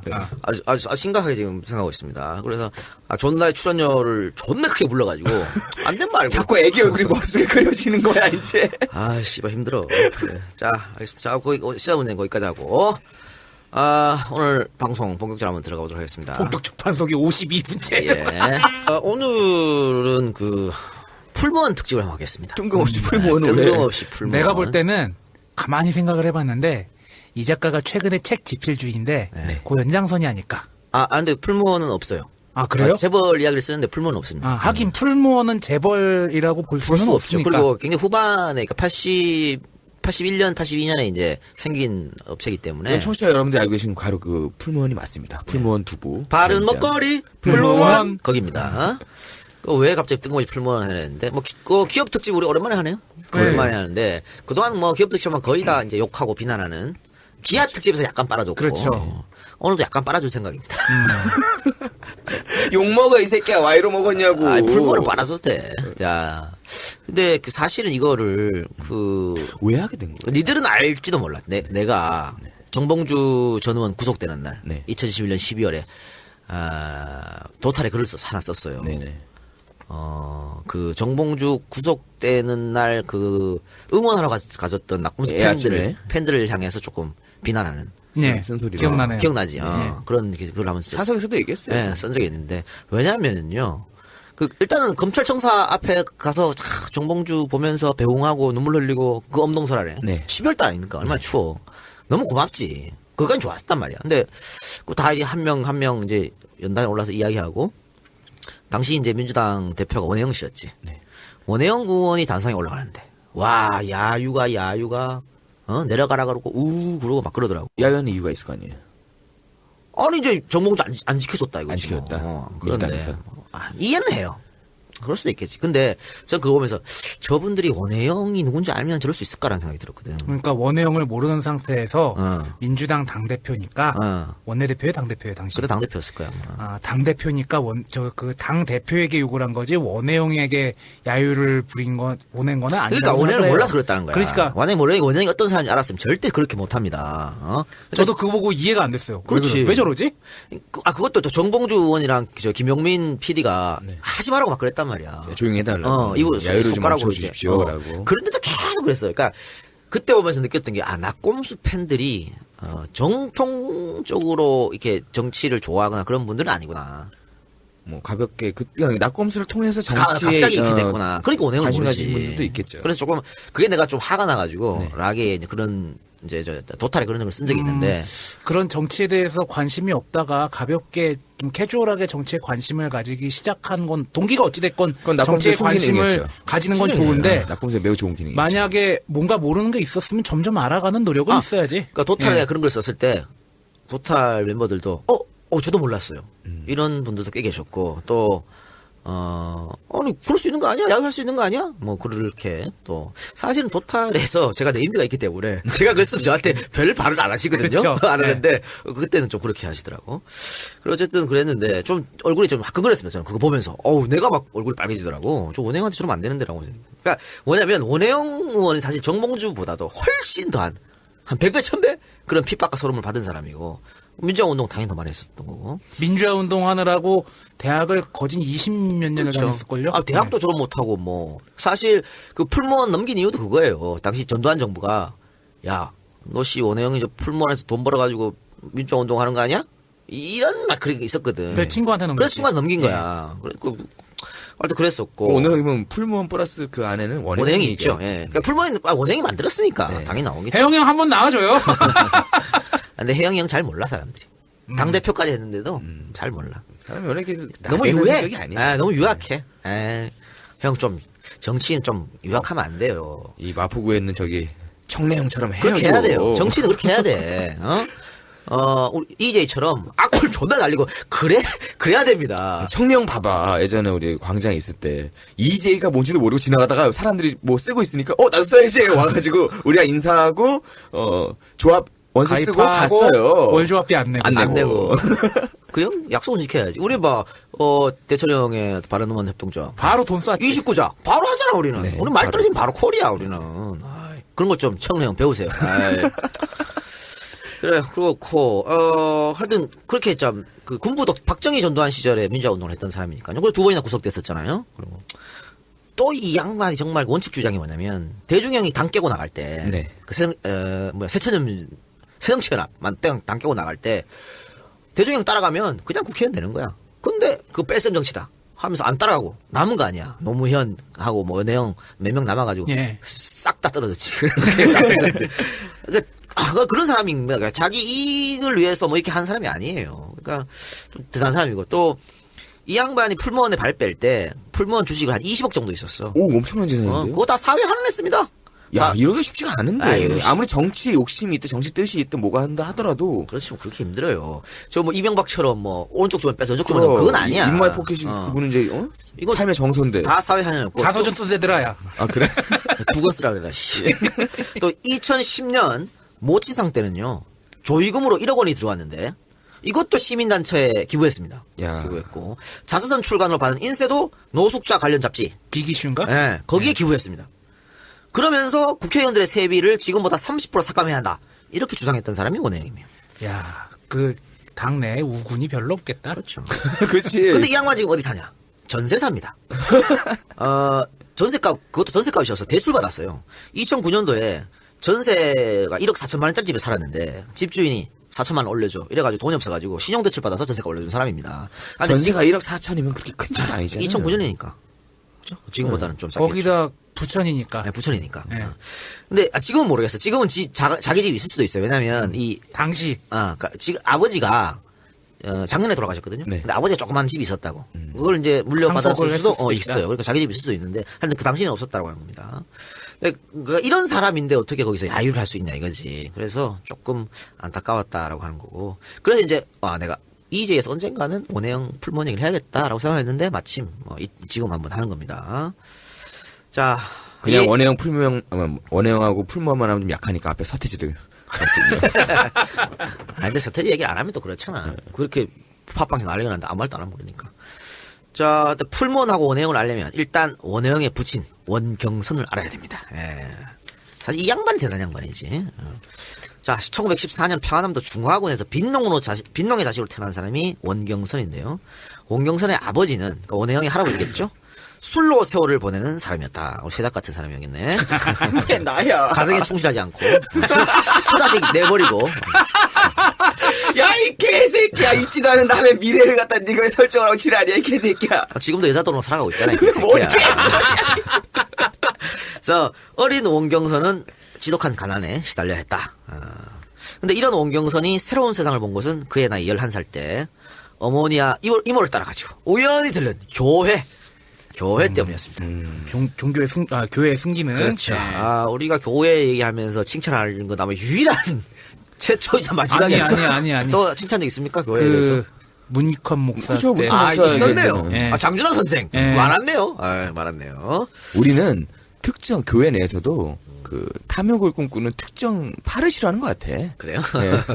자, 어쨌든, 이 원경선은 그때까지 교회를 다녀본 적이 없었는데, 이제 학교를 다녀본 적이 없었는데, 이 교회를 다니면서 교회에서 운영하는 학교를 나가게 됩니다. 그래서 공부를 하게 되는 거죠. 또 그래서 공부에 재미가 빠지게 되고, 그래서 선교사들한테 영어도 배우고 그랬다 그래요. 근데 하여튼 너무 가난했기 때문에 결국 학업을 중단할 수밖에 없었고, 더욱이 아버지가 빚만 남긴 채 세상을 떠나자 어린 나이에 가정을 책임져야 하는 상황에 몰렸습니다. 정말로 앞뒤가 깎아본 그렇죠. 상황이네. 근데 하늘이 무너져도 솟아날 구멍이 있다고.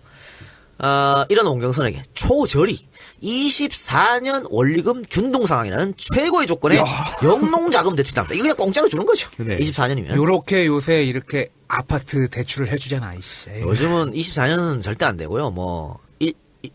1년 거치 5년 분할 네. 그렇지 않은가? 하여튼 그래요. 근데 24년 균등 상황은 굉장한 겁니다. 이건데 뭐냐면요. 왜 갑자기 그 원경선한테 이런 최고의 조건의 대출이 나왔냐면 그냥 주는 거 아니잖아요. 그렇죠. 대출에는 자격이 있거나 네. 원인이 있어야 될 거 아니에요. 이 학교 다닐 때 굉장히 성실했다 그래요. 그 성실함을 눈여겨본 보통학교 일본인 교장 선생이 원경선이 불쌍하니까 네. 그에게 대출이 나오게끔 손을 썼던 것입니다. 모시 원상 성실하니까 돈 좀 꺼줘. 그렇죠. 그렇습니다. 그래서 이 자금으로 원경선은 땅을 싸고 열심히 일했습니다. 근데 신앙심이 워낙 깊어가지고 주일에는 일을 안 해. 안 돼, 이러면. 야, 무슨 에베네셀이야? 주의를 주십니다. 오늘 식당에도 많잖아. 주일은 지켜집니다. 그렇지. 맞나? 그렇지. 그래. 응. 그거 있어요. 그래서 주일은 주님과 함께. 응. 자, 이 마당에 왜 곡식 같은 거 넣어놨잖아요. 네. 근데 주일이야 그날이. 네. 갑자기 비가 오네. 근데 안 해. 곡식 안 고도 그냥 왜? 비 맞게 놔둬. 주일이니까. 그랬다 겁니다. 또 그 군청에서 이 농장 시차를 하필이면 이 새끼들 군청 애들 일요일 날 시차로 오겠다고 했어요. 그러니까 돈을 빌려줬으니까 잘하고 있는 하긴 시차로 온다 그랬는데 원경선이 일요일 날 주일이니까! 오지 마! 나 교회 갈 거야! 교회를 나갔어요. 그러니까 이 군청 사람들이 빡이 돌아가지고. 돌죠. 난리를 치는 당연하지. 거지. 지네도 일요일날 일 안 하는 사람들인데 일요일날 나가겠다 그러는데 안 나갔으니 갚아 이 개새끼야 그랬겠지. 그래가지고 땅 문서 대출금을 군청에 다시 다 돌려줬다라고 아이고야. 하는 겁니다. 주일 때문에. 네, 주일 때문에. 이후에 이제 목장업, 우유 배달, 사진사, 인쇄소는 중국에 가서 했습니다. 건축업 등 여러 직업을 전전하면서 굉장히 많은 돈을 법니다. 근데 이제 한국 전쟁이 터지고 제2 국민병으로 전쟁에 참가하게 되는 거죠. 다행히 살아서 돌아왔으나 집으로 돌아오니까 6살 배기였던 큰아들이 디프테리아에 걸려서 사망했다는 청천벽력 같은 소식을 들어야 했습니다. 아이고야. 이 디프테리아는 사실 주사 한 방이면 예방되는 건데 페니실린 한 방이 되는 거 아니야? 근데 당시에 너무 뭐 돈도 없고 그랬으니까 약도 없었고 그래서 사망했던 것 같아요. 그러니까 원경선은 이 자식의 사망을 보고 지금까지 자신이 살아온 삶을 되돌아보게 되는 거죠. 내가 지금까지 돈만 쫓은 삶은 진정한 삶이 아니었다. 이렇게 생각한 겁니다. 무엇이 더 소중한 것인 걸 알게 되는 그렇죠. 거죠. 그러면서 원경선이 한마디 하는 거죠. 큰 돈을 만졌지만 못되게 번 것이라서 금방 다 나갔네. 그렇게 살아봐야 부질없다는 걸 알았지. 남은 인생은 또 다른 생명을 살리는데 전력하자고 다짐했어. 이때부터 원경선은 경기도 부천에 풀무원 농장을 세우고 오갈 데 없는 사람들을 불러 모아 함께 땅을 개간하고 농사를 지었습니다. 공동체 생활의 시작이었습니다. 자, 이 양반이 이거 보면 이제 정말 독실한 기독교 신자가 나오죠. 우리 물론 이거 다르지만 박태선의 신앙촌이라든가 기독교 원리주의를 중심으로 해갖고 공동체 생활을 많이 했잖아요. 네. 지금도 그런 데 있고 그런 것 같아요. 여러분 지금 알고 계시는 풀무원의 이름은요. 쇠가 풀무지를 통해 철기구로 거듭나는 것처럼 세상에 쓸모있는 사람을 만들어내는 공동체라는 뜻입니다. 풀무원에는 문도, 담도, 벽도 없었습니다. 고아원에서도 적응하지 못했던 아이, 장애가 있는 아이, 깡패, 하우스보이, 노인들, 그리고 농사를 배우기 위해 찾아온 젊은 청년들도 있었습니다. 원경선은 이 모든 이들을 아무 조건 없이 받아줬습니다. 단 한 가지 조건은 스스로 일해서 먹고 남은 것은 이웃과 나눈다였습니다. 풀무원 농장은 1955년 경기도 부천에서 양계 사업을 공동체 생활 사업의 시작으로 삼았는데 사육은 각자 가정 단위라고 구입, 판매는 공동, 소득은 조합 운영비만을 제외하고 가속 단위, 이게 가속은 이제 각 가족의 숫자를 얘기하는 겁니다. 가속 단위로 분배를 했습니다. 원경선의 부부와 원혜영을 비롯한 7남매도 이런 공동생활을 함께했습니다. 이들은 한 방에서 자고 한솥밥을 먹고 농사일과 허드렛 일도 똑같이 거들었습니다. 누나들과 여동생들은 빨래, 밥을 비롯한 가정일, 포도밭에서 벌레 잡는 일부터 수확 때 포도를 따는 일 등의 농사를 도왔고, 원혜영은 현관 청소와 석유등, 옛날 석유등이 있었습니다. 그 등 껍데기, 등피를 닦는 일을 했습니다.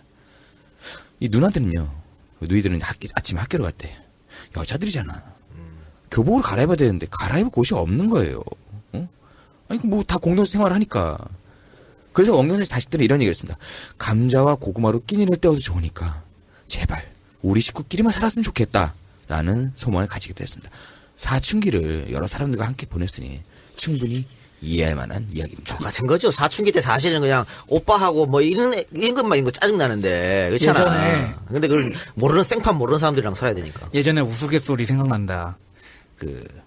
예전에 한 가족이 아빠, 엄마, 누나, 남동생 이렇게 살았는데 남동생이 팬티가 없어가지고 네. 학교 갈 때 누나 팬티를 입고 갔다가 신체 검사했어? 신체 검사해가지고 누나 팬티 입었다고 혼나서 우리 집 왜 이렇게 가난해 집에 갈 거야라고 했는데 네. 엄마가 광고를 낸 거지. 1번 아빠 팬티 줄여놨다. 2번 네 팬티 빨아놨다. 3번 누나도 학교는 가야지. 야, 존나 옛날 개그다. 되게 옛날 개그야. 그런데요. 그렇게 따로 나가서 살고 싶어 했던 원혜영의 여동생 원혜덕은 풀무원 공동체 출신의 농부와 눈이 맞아 결혼을 했습니다. 이게 말이죠. 사실 이 원혜덕은 어떤 그 농장주의 딸이잖아. 그렇죠. 딸이고 이 원혜덕이 공부를 굉장히 잘했대요. 네. 모의고사 이런 거 치면 경기도에서 1등하고 그랬대. 오. 그런데 지금 이 공동체 출신 농부는 그냥 농부지 뭐. 학력도 딸리고. 그런데 역시 남녀는 붙어 있으면 정분이 나는겨. 거기다가 공동체 생활 하니까 그럼. 힘든 일도 같이 하고 아이, 그럴 거 그럼. 아니에요. 이 박사, 우리 가자. 공동체 생활하는 곳으로. 아니야, 난 나 혼자 사는 게 좋아. 자, 1960년에 거창고등학교 설립자 전영창 교장의 부탁으로 거창고등학교 이사장에 오르게 됩니다. 열린 교육을 표방하면서 사람을 바로 세우기 위한 학교로 재단을 운영하게 됩니다. 이 거창고등학교 꽤 유명한. 그럼요. 예. 네. 거창고등학교는 그렇게 우리나라 최고의 대안학교가 되었습니다. 거창고등학교는 입시 경쟁 교육에 매몰되지 않고 겨울에 눈이 내리면 수업하다 말고 뒷산 올라가서 토끼몰이 하고 학교 한켠에 마련된 텃밭에서 농사 짓는 법을 배우면서 선행학습보다는 학생들의 인성교육에 열을 올리게 됩니다. 지금 사교육에 매몰되신 많은 분들이 제발 이 얘기를 듣고 아이들한테 정말 중요한 미래가 무엇인지를 한번 생각해 보시면 아니, 좋겠습니다. 그래서 요즘 대한교육 또 대한학교 혁신학교가 각광받는 이유가 바로 이런 겁니다. 그렇죠. 이번 아침 신문에 그런 거 많았어. 엄마들을 뭐 동무라고 부른다든가 뭐 독친이라고 부른다 그래. 그러면서 그 애들 문자가 전화에 이제 저장돼 있는 거. 네. 그러면 엄마가 아니고 마녀는 뭐 좀 어떻게 보면은 아주 부드러운 거고 미친년. 자기 엄마를 그렇게 한대요. 참. 그러니까 애를 잡는 거야, 학원을 뺑뺑이 돌리니까. 그러니까 뭐 이렇게 하면서 문자로 이제 학원 수업 끝나면 야 니네 미친년 언제 오냐? 뭐 이렇게 한대. 얼마나 애들을 그렇게 잡으면 그런 얘기 나오겠어. 그러니까 인성교육 문제가 돼야 된다니까. 그리고 자꾸 대학을 어딜 보내고 좋은 대학을 보내는 것이 중심이 되는 교육이 재정에도 도움이 안 되는 게 성남이라든지 경기도 인근에 있는 대안학교들 있는 동네들 땅값 다 올랐습니다. 부동산에도 도움이 그게 분명히 돼요. 거창고등학교 제가 예전에 봤을 때 거창고등학교 입시 문의하려고 줄 지어가지고 거창고등학교 가서 문의한대요. 그래서 거창고등학교 인근도 굉장히 다른 지역에 비해서는 부동산 값이 높다고 알고 있어요. 지금 말이야, 저희 애가 이제 막 석 달째 되는데 우리 시골에서 키우지 않습니까? 네. 영주에서 할머니 할아버지 손에. 이것도 진짜 맞벌이 부부의 비애지 씨발. 그렇게 하는데 내가 이 얘기 걱정되잖아. 또 애는 부모 손에 자라야 되는 거 아닌가? 뭐 이런 생각도 있고. 그래서 그 갑수형한테 한번 물어봤어. 근데 김갑수형? 갑수형이 그 자식이 어릴 때 여기서 말하는 갑수형은 단발머리 김갑수형을 얘기합니다. 그 형 김갑수가 너무 많아. 그 형 문화평론가 시인. 그 형 어릴 때 우리 방송 출연했던. 네. 그 형 자식이 어릴 때 할머니 손에 켰거든. 네. 할머니 할아버지 손에 시골에서. 네. 그래서 물어봤지. 어땠냐고. 그러니까 얘 너무 좋대. 그러니까 애들이 안 돼. 그러니까 남의 손에 키우는 거랑 할머니 할아버지 사랑해서 키우는 거랑 아예 다르고 또 시골에서 크면 흙이랑 같이 살잖아. 네. 그 도심의 아파트 이름은 그러니까 아토피도 없고 너무 좋다는 거야. 그리고 이제 6살 때 이제 왔는데 할머니 할아버지가 키우니까 공부를 안 시키잖아. 그치. 밥 잘 먹고 잘 뛰어놀고. 선행학습이 어딨어? 그러니까 애가 유치원에 들어갔는데 얘만 한글을 모르고 숫자 모르고 아무것도 영어도 모르고 아무것도 몰라. 모르고. 그래서 뭐 사람들 걱정했겠지. 그 선행학습 한번 안 하고 학원 한번 안 하는데 이 친구 이번에 연세대학교 들어갔어요. 그러니까 형이 하는 말은 그런 거 안 해도 다 늦더라도 이렇게 주위에서 받쳐가지고 다 할까 한다. 학원 안 보내도. 그러니까 어릴 때부터 애들을 좀 놀려주라는 얘기야. 자기 의지가 있고 하는 방법만 터득하게 되면 늦게라도 그럼요. 자기가 원하는 곳에서 원하는 일을 할 수가 있게 돼요. 그렇죠. 그렇지 않고 아이들을 자꾸 강제로 뭐지. 우리 통해놓고 키우는 애완동물도 아니고요. 그러면 안 되죠. 진규 얘기 해볼까요? 진짜 뭐 방송 후기 있어요? 그것도? 있어요. 우리 있어요. 쌍욕을 했지 않습니까? 네. 개새끼야 이러면서 학교 때려쳐 씨발 이러면서 진규가 존나 좋아하더랍니다. 그래서 진규 엄마가 야, 이게 미친놈이라고 삼촌들이 욕하는데 좋아한다고 너무 기뻐가지고 방방 뛰더랍니다. 왜 한 번 더 욕해줄까? 아니 세종이는 왜 소식이 없어? 세종이 소식이 없네. 세종이 아버지도 소식이 없네. 예. 요즘 바쁘신가? 어. 세종이 아버지 서태지 팬 아니야? 그래서 앞으로 12J랑 안 놀아. 이렇게. 예. 자, 거창고등학교 얘기 계속하죠. 이렇게 인성교육을 중심으로 하고 입시경쟁 교육을 최대한 피하게 해주려는 정책을 폈던 거창고등학교에 박정희 군사정부는 탄압을 가합니다. 뭐 잘하고 있으면 냅두진 않는구만. 그 탄압의 사례를 볼까요? 당시 교육부가 아니었을 가능성도 있겠죠. 문교부일 가능성이 있겠죠. 교장실에 박정희 대통령 사진을 걸라는 지시를 내렸는데 당시 교장인 전영창 교장이 이를 거절했다고 그래요. 저 북이요? 1969년 삼선개헌 파동 때 박정희 특집 들으시면 압니다. 네.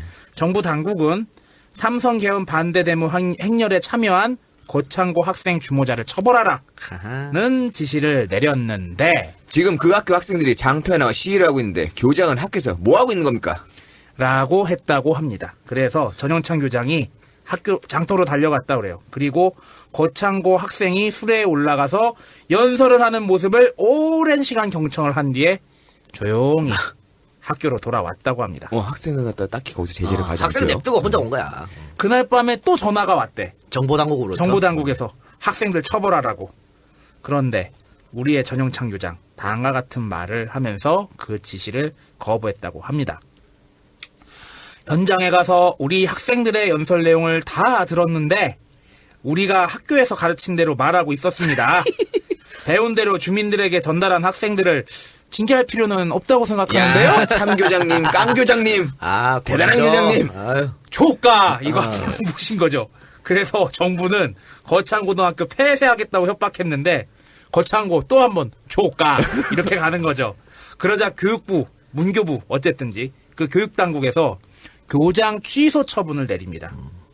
그런데 이 사장이 누구냐 이 이거야. 사장이 원영이 아빠야. 네, 원경선이죠. 어. 재단 이사회는 교장 취소 처분의 요구가 부당하다면서 취소 처분의 취소를 요하는 소송을 내서 여기서 또 이겨요. 그러니까 말 같지도 않은 거 갖고 집어넣으니까는 소송에서 이긴 거죠. 결국에 이사장 원경선과 교장 전영창의 빛나는 하지만 목숨을 걸었다고도 볼 수 있죠. 네. 투쟁으로 학교 폐쇄도 막고 교장 취소 처분도 막았던 겁니다.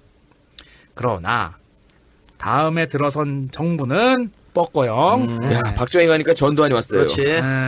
뻐꺼영 박정희하고 뭐 다를 거 있어요? 더하면 더했지. 자, 광주 민주화 운동에 대해서 원경선 이사장과 전영창의 아들 전성은이 광주항쟁의 참상과 광주 시민들의 감동적인 행위를 학생들에게 알려야 한다고 학생들에게 광주 민주화 운동을 가르치고 공부하게 했습니다. 야, 이때 당시에 이러기가 쉽지가 않았을 거 아니에요. 아유, 바로 아웃이지, 이거. 아니 대학에서도 이런 거 사진전 같은 거 하기 힘들고 그럼 바로 공안당국 잡아가고 그랬을 텐데 고등학교에서 이걸 했다 이거예요. 그러니까 정부 당국 또다시 학교 폐쇄하겠다는 카드를 꺼내 듭니다. 여기에 또 이사장 원경선이 학교가 살자고 교육을 죽이면 안 된다. 학교가 죽더라도 교육을 살려야지. 라고 하면서 학교 폐쇄될 때는 어떻게 하겠다는 대책을 마련합니다. 플랜 B. 그 대책이 뭐냐? 대청마루가 넓은 이 선생님 집에선 국어 수업, 방이 넓은 저 선생님 집에서는 영어 수업하면 되지. 니들이 아무리 족같이 우리가 탄압을 해도 우리가 알아서 애들 가르쳐 집에서 가르친다 이 새끼들아. 그렇지. 이걸로 간 거죠. 그러니까 저 원혜영이 아버지가 대단한 사람인 거죠. 그러니까 일화를 한번 설명해 드리면요. 원혜영이 그 군사정부 시절에 민주화 투쟁으로 수배를 받았지 않습니까? 그래서 도망자 신세가 됐어. 그러니까 형사가 집을 찾아간 거지. 원경선을 만나서 아니 당신은 왜 아들이 데모를 하는데 그냥 놔두냐? 당신 제대로 못 가르쳐서 그런 거 아니냐? 아들 좀 잡아야 될 거 아니에요? 그렇지. 이렇게 말하니까 이렇게 형사에게 말하니까 원경선이 아 제대로 길렀으니까 그런 거 하지. 잘못 길렀으면 그런 일을 하겠어. 좋다, 시원하다. 아들 잘 길렀는데 씨발 루저 소리 듣고 이런 진짜. 자, 이거 원경선에 대해서 우리가 계속 말할 테니까 뭐 그렇고 방금 얘기했던 거창고교 설립자 전영창 교장. 이 전영창 교장도 대단한 사람이거든요. 전영창 교장이 미국 유학 갔다가 와가지고 봉사활동 하나로 장기려 박사, 오재길 선생 이렇게 사람을 모아가지고 한국전쟁 때 피난민 무료 진료 봉사활동 막 했어요. 학교 만들기 전에. 그게 이제 지금의 고신대병원이 되겠습니다. 그러니까 전영창의 아들이 이 학교를 물려받았거든요. 네. 그 양반도 똑같아. 아버지의 이 교육 이념을 이어받아가지고 똑같이 그렇게 열린 학습을 지금도 하고 있다는 겁니다. 이렇게 잘하는 교육 집안이 있고 정수장학회도 있고 뭐 그런 거죠. 뭐. 그리고 그 고신이라는 교파가 개신교 교파 중에 하나거든요. 네. 장로회 교파 중에 하나인데 굉장히 좀 그 근본주의적인 교리를 고수하는 데인데 이런 데서는 오히려 봉사활동하고 병원 짓고 그런 쪽으로 가네요.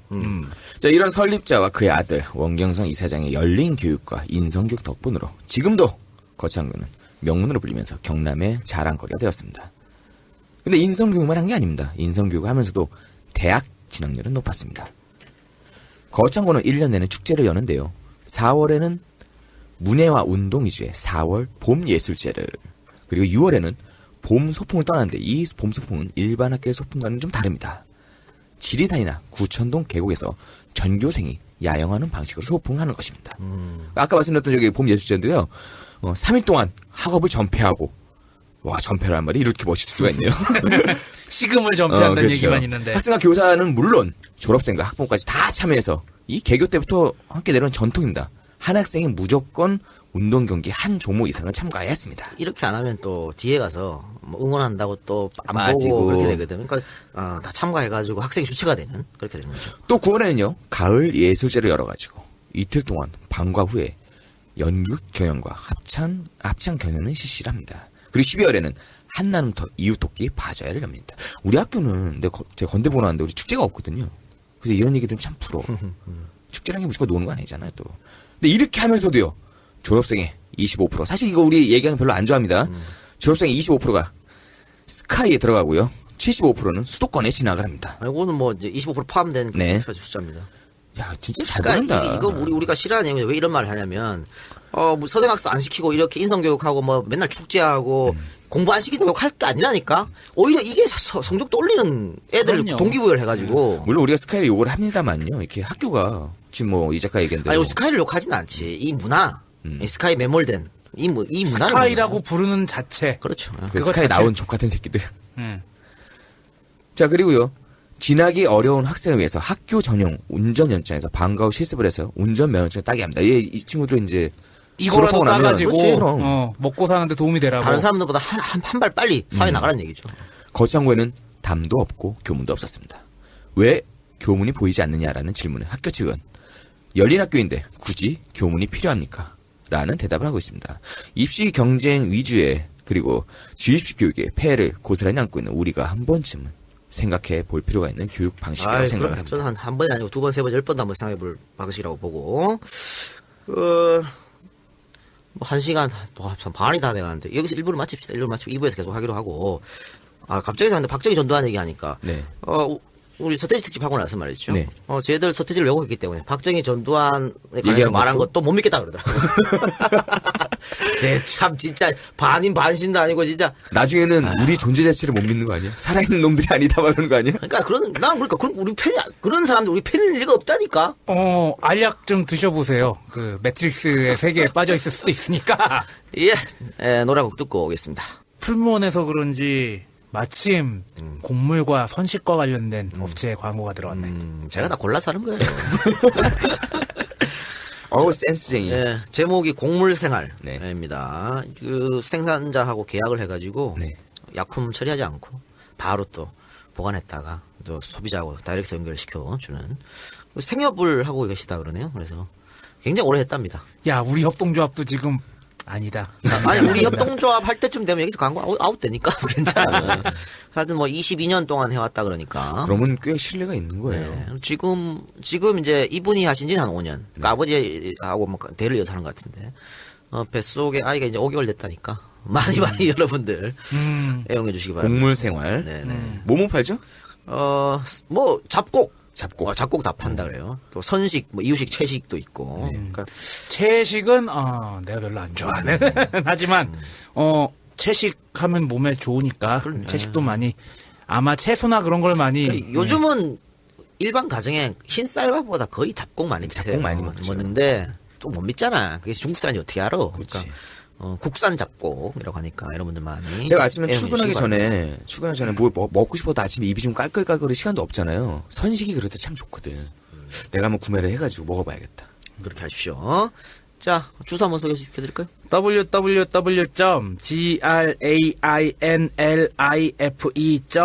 www.greenlife.co.kr 리듬 타시는데? www.grainlife.co.kr입니다. grain, 곡물, grain. life, 생활. 자, 곡물생활, 포털에 곡물생활 한번 쳐보시고. 일단 곡물생활 관계자 잘 되셔가지고, 풀무원처럼 큰 기업이 되기 바랍니다. 좋은 기업, 큰 기업 되시기 바라겠습니다. 자, 우리 이후 들어봅시다. 자, 원경선은 교육뿐만이 아니라 구호 활동에도 굉장히 열성적이었습니다. 그래서 국내 최초의 활동단체인 기아대책 한국지부를 창설한 사람이 바로 원경선입니다. 그럼 이게 국제단체예요? 그렇죠. 근데 요새 기아대책 광고 많이 나오긴 하더라고요. 예.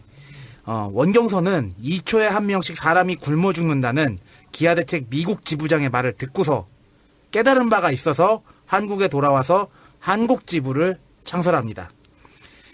원경선은 사유재산에 대한 욕심을 버리고 각자 25%씩 더 수확해서 이를 굶주리는 사람들에게 나누어주면 세계를 굶주림에서 건질 수 있다라고 말했습니다. 직접 아프리카로 날아가서 기하구제 활동도 벌였고요. 이런 원경선의 행동은 많은 사람들에게 귀감이 됐고요. 국제봉사활동이 우리나라에 번지게 된 계기가 됩니다. 그는 이 시대 젊은이들에게 물질 만능주의에서 해방되기를 바란다라는 기대를 표하기도 했습니다. 이게 중요한 거죠. 물질 만능주의. 그러니까는 뭐 그렇잖아요. 뭐 저 안젤리나 졸리나 이런 사람, 그 대스타들이 그런 기아 대책 같은 거 하기 위해서 날아가서 하면서 그런 얘기를 합니다. 난 너의 미래를 위해서 이곳에 온 것이다. 우리 함께 살아야지. 그렇죠. 뭐 우리도 기아 대책 구활동이 많죠. 네. 우리가 늘 말하는 곳이 있지 않습니까? 월드비전 얘기하려는 거야? 월드비전? 좋은 뜻으로 가란 말이야, 좀. 여러분 뭐 될 수 있으면 월드비전보다는 그래요. 자, 1976년 원경선은 드디어 무공해 농산물에 발을 들입니다. 사실 풀무원이 큰 게 이제 무공해 농산물 때문에 큰 거거든요. 그쵸. 예. 자, 일본 애농의 창설자인 고다니 주니치가 잡지에 기고한 글 농약과 화학비료를 사용해 지은 농사는 간접살인다 이런 글을 읽고 여기에 관심을 가지게 된 거죠. 원경선은 이 글을 읽고 충격에 빠집니다.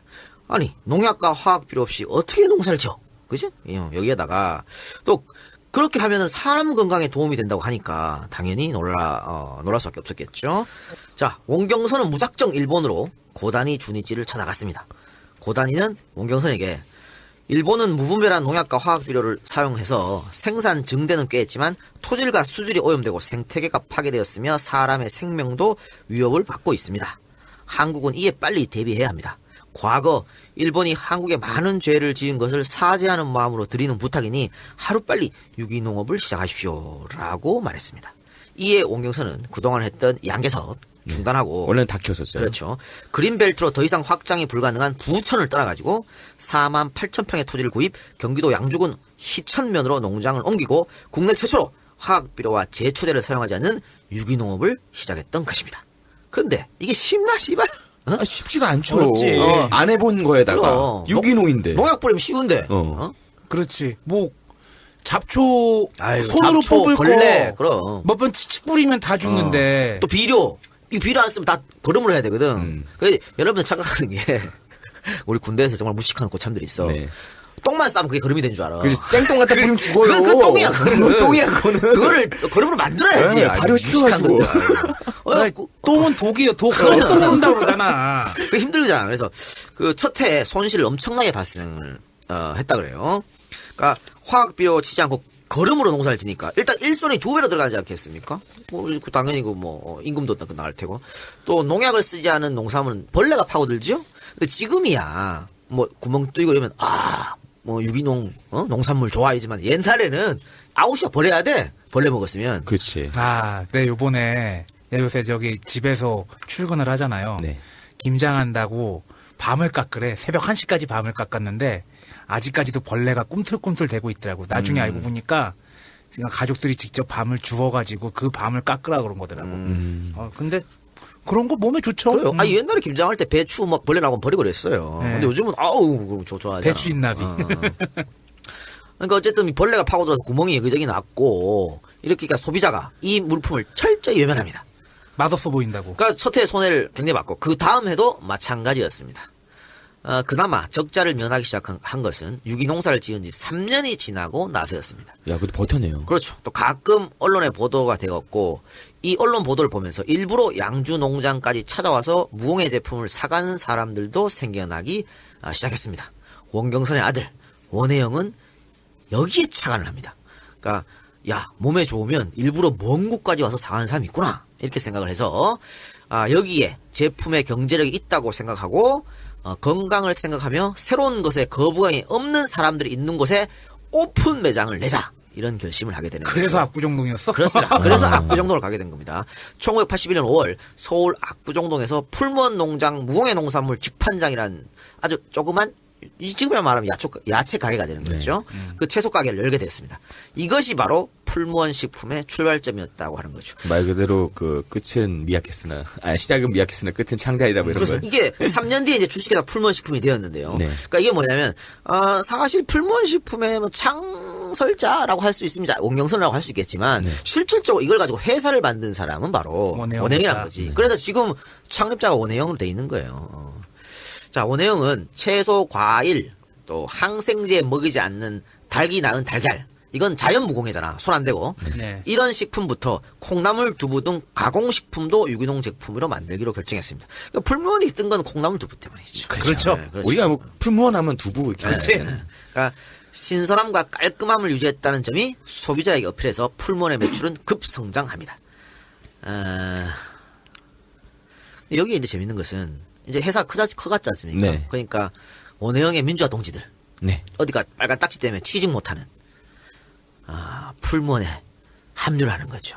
근데 이게 아이디어가 되게 좋은 게 특히나 콩나물이나 두부 같은 경우엔 뭐 세작이 알지 모르겠지만 시골에서는 왜 그 아침에 막 김 모락모락 나온 두부 공장 가서 아니면은 두부 장수가 딸랑딸랑 되면서 가는 거 이렇게 받아가지고 오고 콩나물도 뭐 시장 가서 한 봉지 주세요 그래가지고 사오는 경우가 많잖아.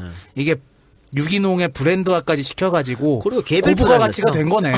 개별 포장까지 포장도 해가지고. 처음으로 했는 네. 거고 굉장히 그래 네 말도 고부가 가치인 겁니다. 그 뭐 민주화 운동했던 분들이 풀무원에 합류했다고 그러는데 이 이후에 민주화 운동 참여했던 분들의 일부는 정치권으로 갔고 또 일부는 안타깝게도 사교육 시장으로 빠졌습니다. 아니 그래서 386을 욕하는 거야. 뭐 DM이 나옵니다. 일단 그래. 네. 1986년 사업이 어느 정도 궤도에 오르자 원혜영은 자신이 가야 할 길은 사업이 아니라 민주화 운동이라는 것을 다시 깨닫고 자신의 친구이자 동업자였던 남승우에게 회사를 넘기고 풀무원에서 나오게 됩니다.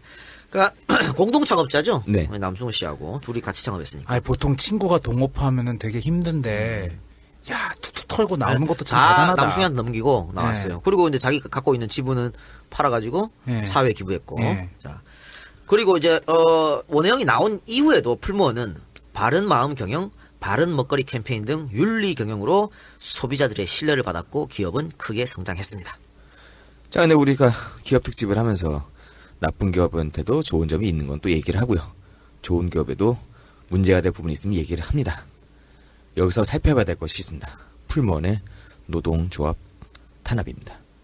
깨끗한 기업 윤리 경영으로 박수받던 풀무원이 어떻게 해서 훗날 노동조합 탄압의 회사로 불리게 된 것일까요? 1981년 원혜영이 만든 농산물 집판장으로 시작했던 풀무원은요. 아까 얘기했던 친환경 착한 기업이라는 기업 이미지를 바탕으로 자본금 3천만이었던 이런 기업이 현재 매출액 1조 5천억을 돌파하는 거대 기업으로 성장을 했습니다. 풀무원이 이렇게 거대 기업으로 성장한 데는 원혜영의 친구이자 동업자였던 남승우의 능력도 있었겠지만 그 밑바닥에는 당연히 노동자들의 피와 땀이 있었습니다. 그러나 풀무원은 이들을 외면합니다. 풀무원 노동자들이 대부분 갖고 있다는 근골격계 질환. 이것은 노동의 강도가 그만큼 세다는 것을 반증하는 것입니다. 풀무원 노동자들은 주중 1일 휴일에 하루 14시간을 일을 했습니다. 이 주중 1일 휴일도 일요일 다 쉬어 이게 아닙니다. 돌아가면서 쉬는 거야. 월요일 쉴 수도 있고 화요일 쉴 수도 있고 목요일 쉴 수도 있고 족 같은 거죠. 2000년도에 노동조합이 생기면서 근로 조건이 향상됐곤 하지만 2004년에 들어서도 여성 노동자들의 임금은 최저임금 수준을 넘지 못했고요. 근골격계 질환도. 이거는 원인이 노동자들 개인의 요인이나 나이가 들면 자연스레 생기는 병이다 라고 치부하면서 노동자들을 내몰았습니다. 2003년에는요. 풀무원은 대기업 집단 지정에 따른 제약을 피하고 노동자들을 공장별로 분할 통제하기 위해서 10개에 이르는 주식회사 풀무원 소속의 공장들을 별도 법인으로 분리합니다. 대기업 되는 거 피하려고. 그렇지. 꼼수 쓴 거죠. 이렇게 되면요. 대기업에서 적용받아야 되는 주 5일제 근무는 2005년부터가 아니라 2007년으로 2년간 늦출 수가 있습니다. 그리고 각각의 공장에서 임금 인상 등 노조와 사측의 협상은 개별적으로 이루어지게 됩니다. 그러니까 노조가 뭉치지 못하게 만든 겁니다. 그렇지. 뭉치지 못하게 만들게 되는 거죠. 춘천 공장에서 노동자들이 월 100만 원 받기로 협상을 했는데 다른 공장에서는 월 120에 임금 협상을 할 수 있게 되는 겁니다. 자, 이렇게 되면 어떻게 되냐면요. 같은 조건에 같은 노동을 하는데 다른 임금 체계가 생기게 됩니다. 노조의 동력은 떨어집니다. 노동자끼리 계층을 나눠 싸울 수밖에 없게 되는 겁니다. 이에 풀무원 노조는 지난 2004년 처음으로 파업에 들어갔는데 사측은 직장 폐쇄 그리고 공장 시설물 보호 등을 이유로 공장 곳곳에 감시 카메라를 설치했으면서 공장 앞에 텐트를 친 노조원들을 업무 방해 혐의로 검찰에 고발을 했습니다. 결국 163일간 파업 투쟁을 통해서 노조는 회사와 단체 협약을 맺게 됩니다.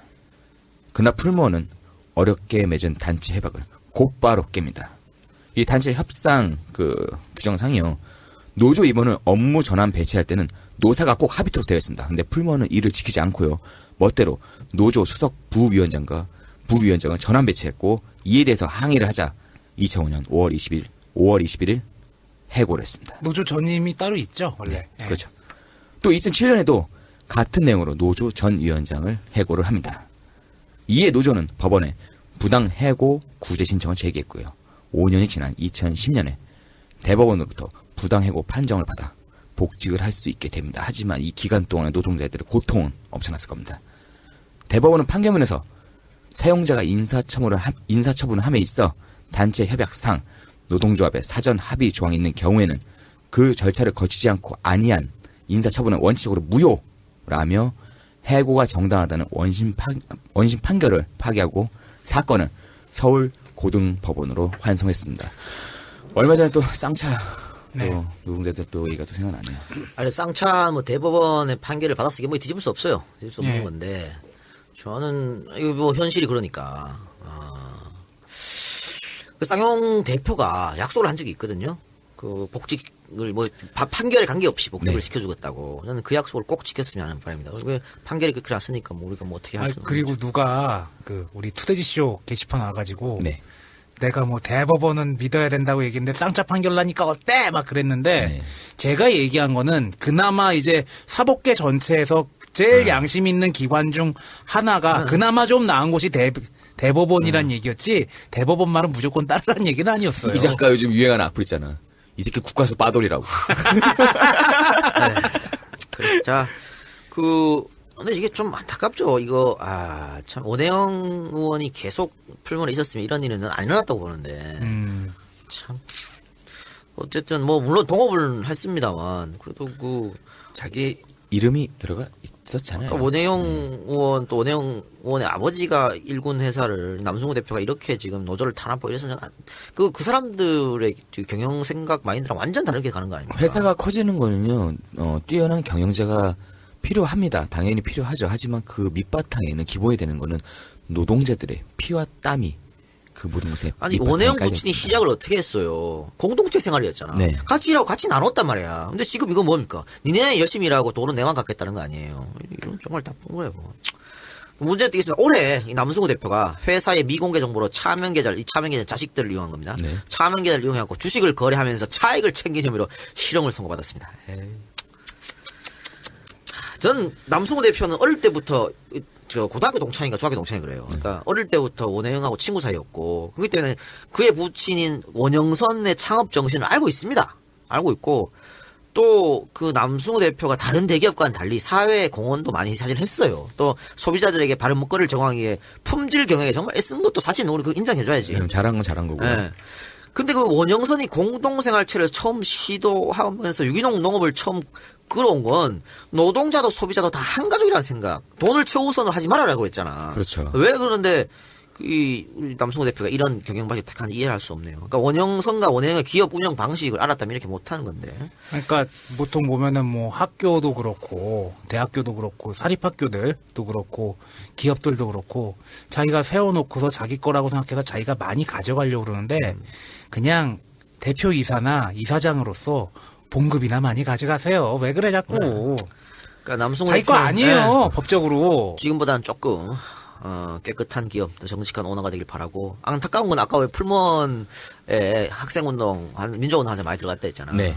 그 노조 탄압할 때 이 사람들이 간부급 이사였거든. 아는 놈이 더 하다는 거죠. 돌아버리는 거지. 뭐 이렇게 사람이 변하는 겁니다. 기득권이 되면 이렇게 변하는 거야. 네. 우리는 처먹고 그러지 말아야지. 꼬장을 부리지를. 아유 진짜 씨. 아유. 자 계속해. 예. 이제 원영에 대해서 얘기해 봅시다. 그러게. 풀무원 예. 원경선 풀번이 끝났고 원형에 대해서 뭐 안 하고 할 수 없잖아. 그치, 원현은 근데- 지금 우리가 자주 봤던 사람이야, 그래도 그나마. 그리고 현직에 있는 사람을 또 빨아주기가 좀 그렇긴 하다. 있는 사실을 얘기하는데. 잘해야 돼요. 네, 있는 사실만 얘기하고 참고로 저희는 원혜영 의원과 전 의원인가? 네. 현 의원인가? 현 의원이지. 네, 원혜영 의원과 아무 상관이 없다는 점. 우리 뭐 씨발 홍준표 의원이 나한테 뭐라 그랬어? 그런데 존나 욕했잖아. 그건 뭐 상관이야. 오케이 알았어요. 요거도 먹지다면 요거도 먹는 거고 착한 일하면 자꾸 좋은 일 먹고 그런 거지. 그렇죠. 씨발. 어. 자, 표절했으면 요거도 먹고. 아이 띠끌 있는 새끼 진짜. 뒤끝 쩔어, 이 새끼, 진짜. 자, 원혜영 1951년 9월 27일생 경기도 부천에서 태어났습니다. 그래서 이제 이 부천의 양반 지역구가 아들이죠, 예. 부천이에요. 참 김문수, 차명진, 부천 참 화려하다. 근데 부천이 그럴 수밖에 없었던 게 한때 노동운동에 정말 중요한 지역 중에 하나였죠. 부천이란 도시가 만들어진 구조 자체를 봐도요. 거기는 도시 빈민들이 가서 이동해서 만들어진 도시이기 때문에 그런 정서가 좀 기저에 깔려 있죠. 아까 이 집안에 대해서 언급을 했지만 딸 부잣집이야. 그래서 공동체 생활을 하면서 그 영향을 받았는지 형에게는 오빠라고 하고 누나에겐 언니라고 부르면서 따라다녔다고 이게 합니다. 많죠. 이게 딸 많은 집에 아들 하나 있으면 거의 헷갈려. 몰라. 나도 그랬어. 진짜? 근데 너 야, 어떻게 상상이 이렇게 안 됐냐? 되는데? 나도 언니 그러고. 너 어떻게 이렇게 됐냐? 졸라 개마초가 됐네. 그래요. 예. 그냥 막 풀어놓고 기르면 이렇게 돼요. 케어 없이 막 던져놓으면 이렇게 돼. 그 원혜영 의원의 그 좀 유한 성격이 이런 집안 분위기도 그럴 좀 수 반영이 있죠. 된 게 아닌가라는 예상이 드네요. 자, 중동 중학교 졸업하고 당시 명문이라고 하던 경복고등학교 입학을 합니다. 근데 부천에서 서울까지 통학하는 것이 힘들어서 하숙을 하게 됐어요. 근데 가난했잖아. 그래서 부친이 자신이 이사장으로 있는 거창고등학교로 와라. 이렇게 권유를 합니다. 야, 이사장이었는데도 돈이 풍요롭지가 없어. 못했어. 그렇지. 자, 전학 가면 장학금 받을 수 있고 기숙사 생활도 할 수 있고 학비 걱정 없잖아. 근데 그렇게 경남이야. 제안을 합니다. 너무 멀어. 근데 당시 그 어린 원혜영 뭐 어떤 심정인지 예상이 갑니다. 그렇지. 시골로 전학 가기 정말 싫은 거야. 친구들도 네. 다 저기 있는데 그렇죠. 당연히 싫지. 또 사춘기 청년으로서 충분히 그렇죠. 충분히 있을 수 있는 일이었는데 당시의 일을 지금은 후회한다고 그렇게 말씀을 하셨네요. 고3 때 삼선계엄 반대 데모 준비를 하다가 등교금지를 당했대요. 이야. 고3 때 대성들은- 고3 때 수능 공부 준비하고 학원 뺑뺑이 돌고 야간 자력 수업하고 그럴 때 이런 아들을 본 원경선 이렇게 얘기합니다. 하나님 보기에 정의로운 일을 해야 한다. 공의가 무엇보다 중요하다. 이렇게 얘기하면서 응원을 한 거죠. 그렇죠. 네. 그러니까 이게 쉽게 대단한 집안이야. 그러니까 호랑이한테서 고양이 새끼 안 모두에게 나오지. 의논식으로 해라. 예. 의논이래라. 이렇게 삼성계엄 반도 데모 준비하고 전학을 가네 안 가네 이런 와중에 1971년 서울대학교 사범대학 역사교육과 진학. 그 공부 존나게 한다고 해서 다 서울대학 가는 거 아니에요. 이러면서 서울대 가잖아. 네. 근데 이게 사범대학교라고 그랬지 않습니까? 네. 그래 아까 이 박사 말처럼 20여 년 만에 학교에 다시 가는데 학교에 다시 간 이유가 졸업장 따려고 한 게 아니고 교사 자격증 따려고. 진짜로. 그래서 네. 교사 자격증 따려면은 그 뭐라 그러지 학교에 이제 저기 교생 실습도 교생 나가야 실습. 되고. 예. 그래서 이수해야 될 것도 있고요. 교생 실습 아마 최고령 교생 실습이었다고. 교생이 나이 50 넘어가지고. 교생이 왔는데 교장보다 위야. 그렇지. 그러니까 사범대학이니까 뭐 교직 기수나 그런 거 할 건 없지만 교생 실습은 굉장히 해야 되니까. 꼭 나가야 됐죠. 근데 아니 고3 때 네. 대학 입학을 목전에 두고도 삼성계엄 반대 투쟁했던 사람이 뭐 어디 가겠나? 같은 해 입학한 해 교양과정부 학생회장 지내고 반정부 투쟁 준비하다가 바로 학교에 잘리고 군대 끌려갑니다. 그리고 군 제대해서 서울대 복학한 다음에 또 시위를 주도하고 집시법 위반, 긴급조치 위반으로 2번 구속됩니다. 이게 재밌는 거죠.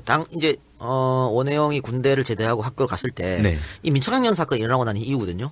그럼 또 아무도 없을 거예요. 아무도 없어 이제. 학교에. 아무도 없고 데모에 말도 못 꺼내 이제. 정말로 바짝 마른 상황 아니에요. 그런 상황에서 총대를 맨 거예요. 원혜영이. 야, 그러니까 유한 대단한 성격이 거죠. 말이죠. 이런 원혜영이 구속됐을 때 엠네스티 국제사면위원회에 구명운동을 요청한 사람이 있었는데 그분이 바로 입걸기로 유명한 함석헌 선생. 그래요. 함석헌과 원혜영의 아버지 원경선은 친구이자 스승 제자 관계라고 네. 합니다. 예. 두 분 다 이제 뭐 기독교 교리로 또 뭉친 사람들이고 또 함 선생이 또 농사 짓는 걸 좋아했대. 그렇죠. 근데 예. 농사 짓는 걸 좋아하는데 농사 모르잖아. 그러니까 농사에는 옹경선이 전문가야. 그래서 그렇죠. 가서 가르쳐 주지도 하고 사상은 이제 함 선생한테 배운 거고. 그렇죠. 그렇죠. 자, 아까 얘기했지만 풀무원에서 열심히 이제 풀무원을 경영하다가 내가 할 일은 돈 버는 게 아니다. 민주화 운동이다. 해가지고 풀무원을 친구한테 넘겼다 그랬잖아요. 이 풀무원을 그만둔 원혜영은 서중석, 임헌영, 이이화 그리고 박원순 등과 함께 역사문제연구소에 합류를 우리가 알고 합니다. 있는 그 박원순 언니가 맞죠? 네, 그건입니다. 원혜영은 그 풀무원 그만두면서 받은 퇴직금 탁탁 털어서 그 유명한 개간지 역사비평을 발행을 합니다. 1987년 대선이 끝난 후 원혜영은 양 김에게 실망을 하고 독자적인 진보 정당인 한겨레 민주당 창당에 힘을 보탭니다. 한겨레 민주당은 예춘호, 조순영, 유인태, 재정구, 김부겸 등이 주축이었으나 1988년 총선에서 지역구 딱 한 석 얻는데 그쳤고 이 한 석의 주인공 박형오도 이후 평민당으로 입당해서 당이 쫄락망합니다. 이때 진보정당이 한겨레민주당하고 민중당 민중당. 두 개 나왔죠. 두 개 다 박살났죠. 그렇죠. 민중당. 민중당에 누가 있었죠? 뭐 이재호, 김문수 뭐 해체되는. 그때 원혜영도 부천에 출마했는데 득표율 5.5%, 출마자 중 6위라는 초라한 성적표로 낙선을 하고 맙니다. 흩어져 있던 제안은 야권을 하나로 만들기 위해서 노력했는데 이 와중에 김영삼의 그 유명한 3당 합당이 터져 나왔고 원혜영은 김영삼을 따라가지 않는 의원들이 만든 꼬마 민주당으로 입당을 합니다. 이거 야권의 분열 이거는 뭐 우리 노무현 특집에서 한 것 같고 김대중 특집에서 한 것 같은데. 여러 번 했어요. 굉장히 많이 했어요. 여러 많이 했죠. 이번에 그냥 확 줄여서. 네. 이후 꼬마 민주당이 평민당과 합당을 해서 민주당이 되었고 원혜영도 자연스레 민주당 소속이 되었죠. 그리고 92년 총선에서 민주당 간판으로 다시 부천에 출마해서 결국에 당선이 되고야 맙니다. 이제 국회의원 배지를 달았는데 네. 1995년에 은퇴했던 DJ가 정계 복귀하고 새정치국민회를 창당하면서 탈당을 감행했죠. 민주당 내 일부 인사들 또 제야 세력들 야권을 지지하는 국민들은 뺄셈 정치라 그러면서 이 분당에 격렬히 반대했습니다. 그런데 DJ의 꿈은 오로지 대통령 아니야? 그러니까 다시 끌어 따라와 이렇게 해서 탈당을 감행했고 원혜영은 이에 반대하면서 민주당에 남았습니다. 이분 되게 유해 보이는데 강단 있으시네요. 강단이네요. 예. 자, 철새 정치인이 아닌 초선으로 장렬히 전사하겠다는 뜻이었다고 하는데요. 결국 원혜영은 그의 바람대로 장렬히 전사를 했죠. 떨어졌다는 얘기네. 96년에 개박살났죠. 96년 총선 우리가 몇 번 얘기한 것 같은데. 네. 96년 총선 뭐 노무현을 비롯해가지고 뭐 이부영 씨나 원혜영, 뭐 재정구, 네. 민주당에 남아있던 정말 정쟁했던 사람들 한 명도 당선 못했어. 다 박살났어. 이게 다 바로 박살났습니다. 야권의 분열이에요. 야권의 분열. 저쪽은 자, 우리가 그때도 얘기했지만 한번 얘기했죠. 종로 한나라당은 당시 신한국당이죠. 이명박 나왔잖아.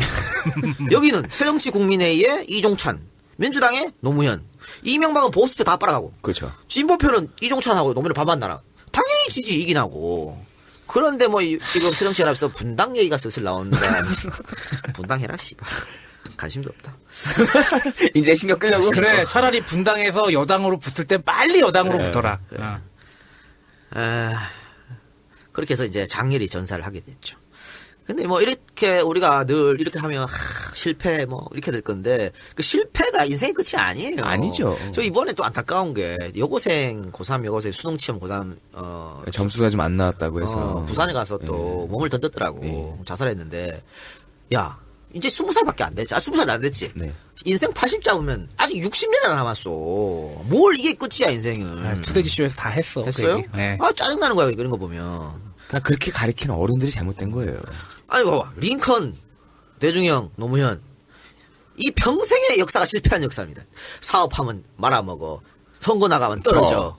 또 나가도 저. 결국은 마지막에는 이렇게 다 꽃을 피우잖아. 여러분 진규야, 그냥 대학 가기 싫으면 그만둬. 다니기 싫으면 관둬. 야, 진규 엄마가 들으면 자꾸 오싹오싹 한 거예요. 그러지 마요, 좀. 인생을 길게 보시기 바랍니다.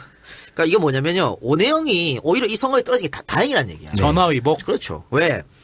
곧바로 98년에 지방선거 있었습니다. 지방선거에서 부천시장으로 나가는 거야. 만약에 90년에 당선돼서 부천시장 못하는 거지. 네. 원혜영 스스로가 내가 일 제일 잘했을 때가 언제냐 물어보면 부천시장 할 때예요. 자신도 보람있고 부천에도 도움이 되고 이거 얼마나 좋은 거야. 그래서 이제 부천시장 연임에 또 성공했었죠. 부천시장을 하면서 이제 행정경험을 쌓게 되는데 국회의원 정치인한테 행정경험 쌓는 건 대단히 중요한 겁니다. 그렇죠. 노무현이라는 사람이 해수부 장관 못했으면 대통령 못하는 거예요. DJ가 그걸 딱 보고 딱 땡긴 거 아니야. 행정경험이 꼭 필요한 겁니다. 우리 그 의원은 행정경험을 못 해봤잖아. 그래서 지금 저러고 있는 거야. 알지. 레이디 퍼스트. 이 씨발 행정이야. 그게 뭘 행정을 했어. 얼굴마다. 아니다. 넘어가자. 자, 부천시장 연거푸 당선된 원혜영은 부천 판타스틱 영화제. 지금도 엄청나게 커졌죠, 이제 지금. 그럼요. 이거 원혜영이 맡았을 때 2회째인데 그때 다 망하고 안 한다 그러고 뭐 스폰 없고 이래서 이걸 키운 거고 또 왜 만화 부천하면 딱 만화 떠오르잖아. 둘리. 만화 박물관 뭐 만화진흥원 문화 사업에 전력을 기울였다라고 하는 겁니다. 대통령 당선자 노무현이 원혜영에게 행정자치부 장관을 제의했는데 자기도 그렇게 발탁이 됐으니까. 네. 원혜영은 그거는 부천 시민에 대한 도리가 아니에요 라면서 이를 거절했습니다. 이 거절도 강단이 있으시네, 그럼요. 좋은 쪽으로도. 우리는 그건 바로 컬이 내려. 이 작가님, 저희 채널 A입니다. 시간 좀 괜찮으세요? 아니 근데 진짜 저는 천원이 전면 전화 왔어. 3주 전이라고. 네. 3시간짜리 특집 하는데. 그래 돈 많이 준다고 그러더라고. 에이씨. 고민 중이구나. 아니 안 간다 그랬어요. 눈빛이 떨리고 있어요. 다음에 세상 좋아지면 봅시다. 이러다가 또 갈 수도 있지 뭐. 뭐 어때? 가서 우리 쪽 얘기도 해줘야 되는 거 아니야? 밥은 먹고 살아야지. 아니 근데 내가 이게 여러분 그 옛날 방송 쭉 보시면 알겠지만 내가 종편 나가지만 나가면 안 돼. 네. 한 번도 그렇게 말한 적이 없어요. 그럼요. 나는 안 나가지만 다른 진보이사는 나가야 된다고 계속 얘기했습니다. 나가서 그 사람들의 논리도 꺾어줘야 되고. 왜냐면은 이게 출범을 하기 전에는 절대 안 되는 거지만 현실로 다가왔잖아. 그리고 갑수형이 너에게 남긴 얘기도 있다며. 갑성이 아주 좋은 말 했습니다. 여기서 말할 수는 없습니다. 그래요. 어쨌든 이것도 거절하는 거 쉬운 거 아닌데 거절했어요. 그리고 이제 재밌는 건 이 아까 얘기했던 그 90년 총선. 다박살난. 줄줄이 네. 박살난. 그 총선에서 낙선하고 낙선자들. 네. 민주당의 낙선자들. 노무현, 유인태, 이철, 원혜영, 박개똥. 박개똥. 이런 사람들이 모여 만든 음식점이 바로 그 유명한 고깃집. 하로동선입니다. 이것도 노무현 특집 때 얘기했나? 네, 다 했겠죠. 했었죠. 네, 했었죠. 하로동선인데 쩔딱 망했죠. 이 양반들이 장사하려 만난 게 아니라 자기들 술 먹으려 간 거 아니야? 이 아니 원혜영이 그랬대. 네. 원혜영은 이제 사업을 해봤잖아. 네. 이거 하면 절대 안 된다고. 100% 망한다고. 그런데 아니 뭐 우리 팬들도 많고 하면 될 것 같아. 괜찮아. 우리처럼 우리 망하는 것처럼 망한 거지 뭐. 지금 밖에 봐봐, 지금 씨발 우리 망했어. 밖에 싹 다 빠져서 우리 그런 거야. 우리 뭐 이명만 듣고 씨발 장사 망하지. 게다가 또 이제 이 작가도 장사해봤잖아. 나도 해봤잖아. 되겠는데? 쩔딱 에이, 씨발 망했어. 근데 이거 사실은 처음에는 손님이 미어 터졌어요. 네. 신기하잖아. 그치. 처음에 가면 또 이제 정치인들이 또 와서 서빙도 해주고, 서빙도 해주고. 말도 막 해주고. 당시에 뭐 노무현, 유인태, 이철 이런 사람들이요. 네. 우리랑 똑같아. 손님 오면은 한 잔씩 받아 먹으러 가. 그러니까 집에 갈 때는 매일 실려갔대. 진짜 매일 실려갔대요. 이게 제가 한 더 달 그랬죠. 그러니까 뭐 우리도 이제 녹음날 거의 실려갔잖아. 네. 이게 당시에 또 꽤 컸어 이게. 두 층으로 돼 있었다고. 그러니까 1, 2층을 오가면서 매일 받아 먹는. 사람 몸축 나고 장사 안 되고. 테이블 한 20개면 한 잔씩 받아먹으면 몇 병이냐 그게. 그랬다. 그래서 뭐 쫄딱 망했다. 시원하게. 그리고 이제 탄핵 정국이 왔지 않습니까? 그때 이제 탄핵 정국 때 당이 굉장히 어려웠죠. 그러니까 탄핵 직전에 나가면 뭐 다 진다 그랬을 때. 그때 이제 당이 원혜영에게 당신이라도 와서 부천이라도 이겨달라. 그렇게 강력하게 요청을 해가서 여의도로 복귀를 했습니다. 자, 이후 이제 민주당의 원내대표하고 당대표를 역임했지만, 우리가 계속 얘기했지만, 유약하다는 표현. 그렇죠. 이미지가, 저희가 알고는 정치인 원혜영의 그 이미지가 유약한 게 아마 이때쯤에 만들어진 거죠. 그래서 이제 뚜렷한 족적을 남기지는 못했다라고 하는 거죠. 그러나, 원혜영이 추구했던 삶과 그의 아버지 원경선이 바랐던 세상은 모든 이들이 더불어 살아가는 따뜻한 세상이었습니다. 사적 욕망을 버리고 재물을 탐하지 않고 남을 위한 삶을 살아라. 이런 아버지 지침을 원혜영 의원이 잘 받았다고 생각이 들고 앞으로도 그런 아버지 유지를 받들어서 야권의 한 축이 되었으면 하는 바람입니다. 유 박사님, 원혜영 특집이 아니고 원형 특집이 아니요. 풀먼 특집. 질문 특집입니다. 지금 이 작가도 헷갈렸지만 거의 뭐 풀무원 특집을 빙자한 원혜영 특집이 아니었나라는 생각도 아니에요. 들어요. 그렇지 예. 않아요. 홍준표 깐 거보다 원혜영 칭찬한 게 좀 적긴 하네. 근데 저는 이제 요번 방송을 준비하고 이제 방송을 하면서 농업에도 성장 제일주의의 성장 우선주의의 그늘이 좀 있었구나라는 생각이 들어요. 뭐 화학비료 그리고 농약 그리고 통일벼 그 유명한 많은 양 생산해서 일단 배불리 먹어야 된다는 자급자족해야 된다는 그런 것들이 너무 앞서 있지 않았나 싶어요. 이해는 됩니다. 왜? 다 굶었으니까 다 가난했으니까. 근데 이러한 문화가 바뀌게 되면서 농업 자체도 좀 팔로가 그리고 농업이 생존하게 될 그런 방법이 생겨나지 않았나란 생각도 들고요. 풀무원이 그렇게 노동자들을 탄압하고 그런 역사가 있었다는 것은 매우 안타깝고 풀무원의 긍정적인 부분은 살리고 부정적인 부분은 반성해 나가면서 다른 기업이나 그리고 우리나라의 그 현재 위기라고 하는 농업시장에 좀 좋은 교훈거리가 됐으면 하는 바람이 생겼습니다. 이상입니다. 네, 우리 방송 중간에 얘기를 했었지만 우리가 뭐 아이들이 자기 엄마를 괴물로 부르고 그다음에 우리 사람들도 서로를 믿지 못하고 이렇게 얘기를 합니다. 아이들한테는 저 괴물 같은 애들. 그리고 우리 연배 가장 한참 미래될 사람들은 우리는 그들을 가끔 뮤턴트라고 부릅니다. 왜? 돈만 많이 받으면 뭐든지 할 수 있다고. 그리고 우리보다 연배가 많은데 말도 안 통하고 또 꼴통 보수화된 어른들을 향해서 좀비라고 부릅니다. 살아있는 좀비라고 부르죠. 이 모든 것의 원인은요. 사실은 자본주의 사회에서 살면서 어떤 것이 가장 중요한가, 어떤 것이 삶을 지탱하는 가치인가를 잃어버렸을 때 괴물이 되는 겁니다. 아까 노조회가 나왔습니다. 풀무원 원래 그렇게 만드는 회사가 아니었죠. 근데 풀무원이 이제 회사가 돼서 자본들과 싸우다가 자본을 이기기 위해서 자본에 충실한 사람이 되기 위해서 괴물이 되어버렸습니다. 그러면서 노조 문제가 발생을 했지요. 앞으로의 자본주의는 자기 살을 깎아먹는 괴물이 되어 갈 겁니다. 자기 자식을 잡아먹고 자기 새끼를 잡아먹는 그런 자본주의 하에서 살아가는 길은 결국에 사람들은 같이 살고 같이 나누고 같이 아껴야 결국 더 오래 살 수 있고 아름다운 세상을 만들 수 있다는 생각이 들었습니다. 우리 풀먼의 지금까지 행보는 사실 노조 문제 말고는 칭찬받을 부분도 많이 있습니다만 이 노조 문제는 분명히 요즘 최근에 또 다른 문제도 생겼어요. 화물차 문제도 있고요. 그거 타결됐답니다. 아 그래요? 문제가 좀 있는데 그런 잡음들이 안 일어나려면 풀먼은 공생의 기업이 되는 그런 모습을 보여줘서 자본주의 사회에도 나누면서도 잘 되는 회사가 있다라는 모습을 보여주셨으면 감사하겠습니다. 그러니까 사실 풀먼이 유한양행 같은 회사가 됐으면 좋았을까? 이건 노동조합 문제만 좀 제대로 대처하고 또 뭐 하청 주고 이런 것 좀 없애고 네. 그랬으면 정말 유한 한번 할까 특집으로? 그 요구 많잖아요. 요구 굉장히 많아요. 유한 한번 합시다 그러면. 유한양행 특집을 한번 하기로 하고. 근데 사실은요 이렇게 방송을 칭찬하는 건 재미가 없어.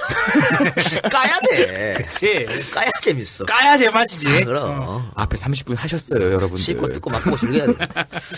그래요.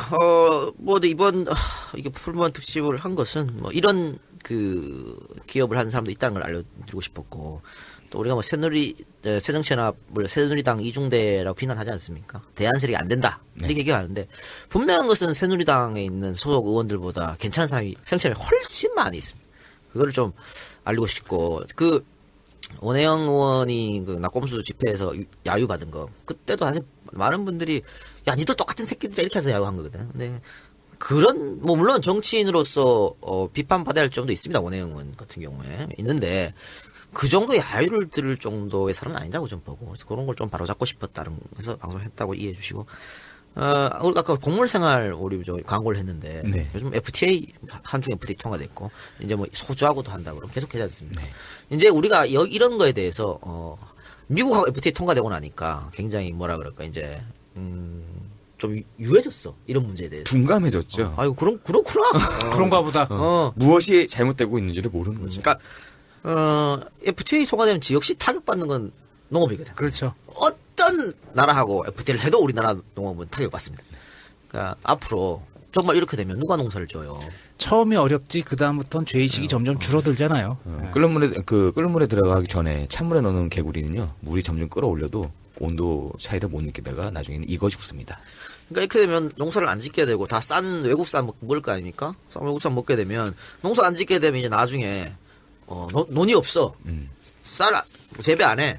그럼 그거 이제 우리 식량 주권 문제로 갈 수가 있죠. 외국에서 식량 들고 이러면 쟤는 없는데 그래. 끊어버릴까? 그럴 이래버리면 수 있는 겁니다. 그렇기 때문에 우리 농산물 최소한의 기본은 지켜야 된다고 생각하고 여러분들 뭐다 우리 조금만 올라가면 다 농촌 출신들 아닙니까? 아버지 어머니 다 농촌 출신이니까 농사에 농업에 조금 관심 가져주시길 부탁드리고 우리 농산물 많이 애용해 주시기 조금 비싸도 비싸도 조금 우리 농산물 좀 많이 애용해 주시기 바랍니다. 제공 소개하면서 오늘 시간 마치도록 하겠습니다.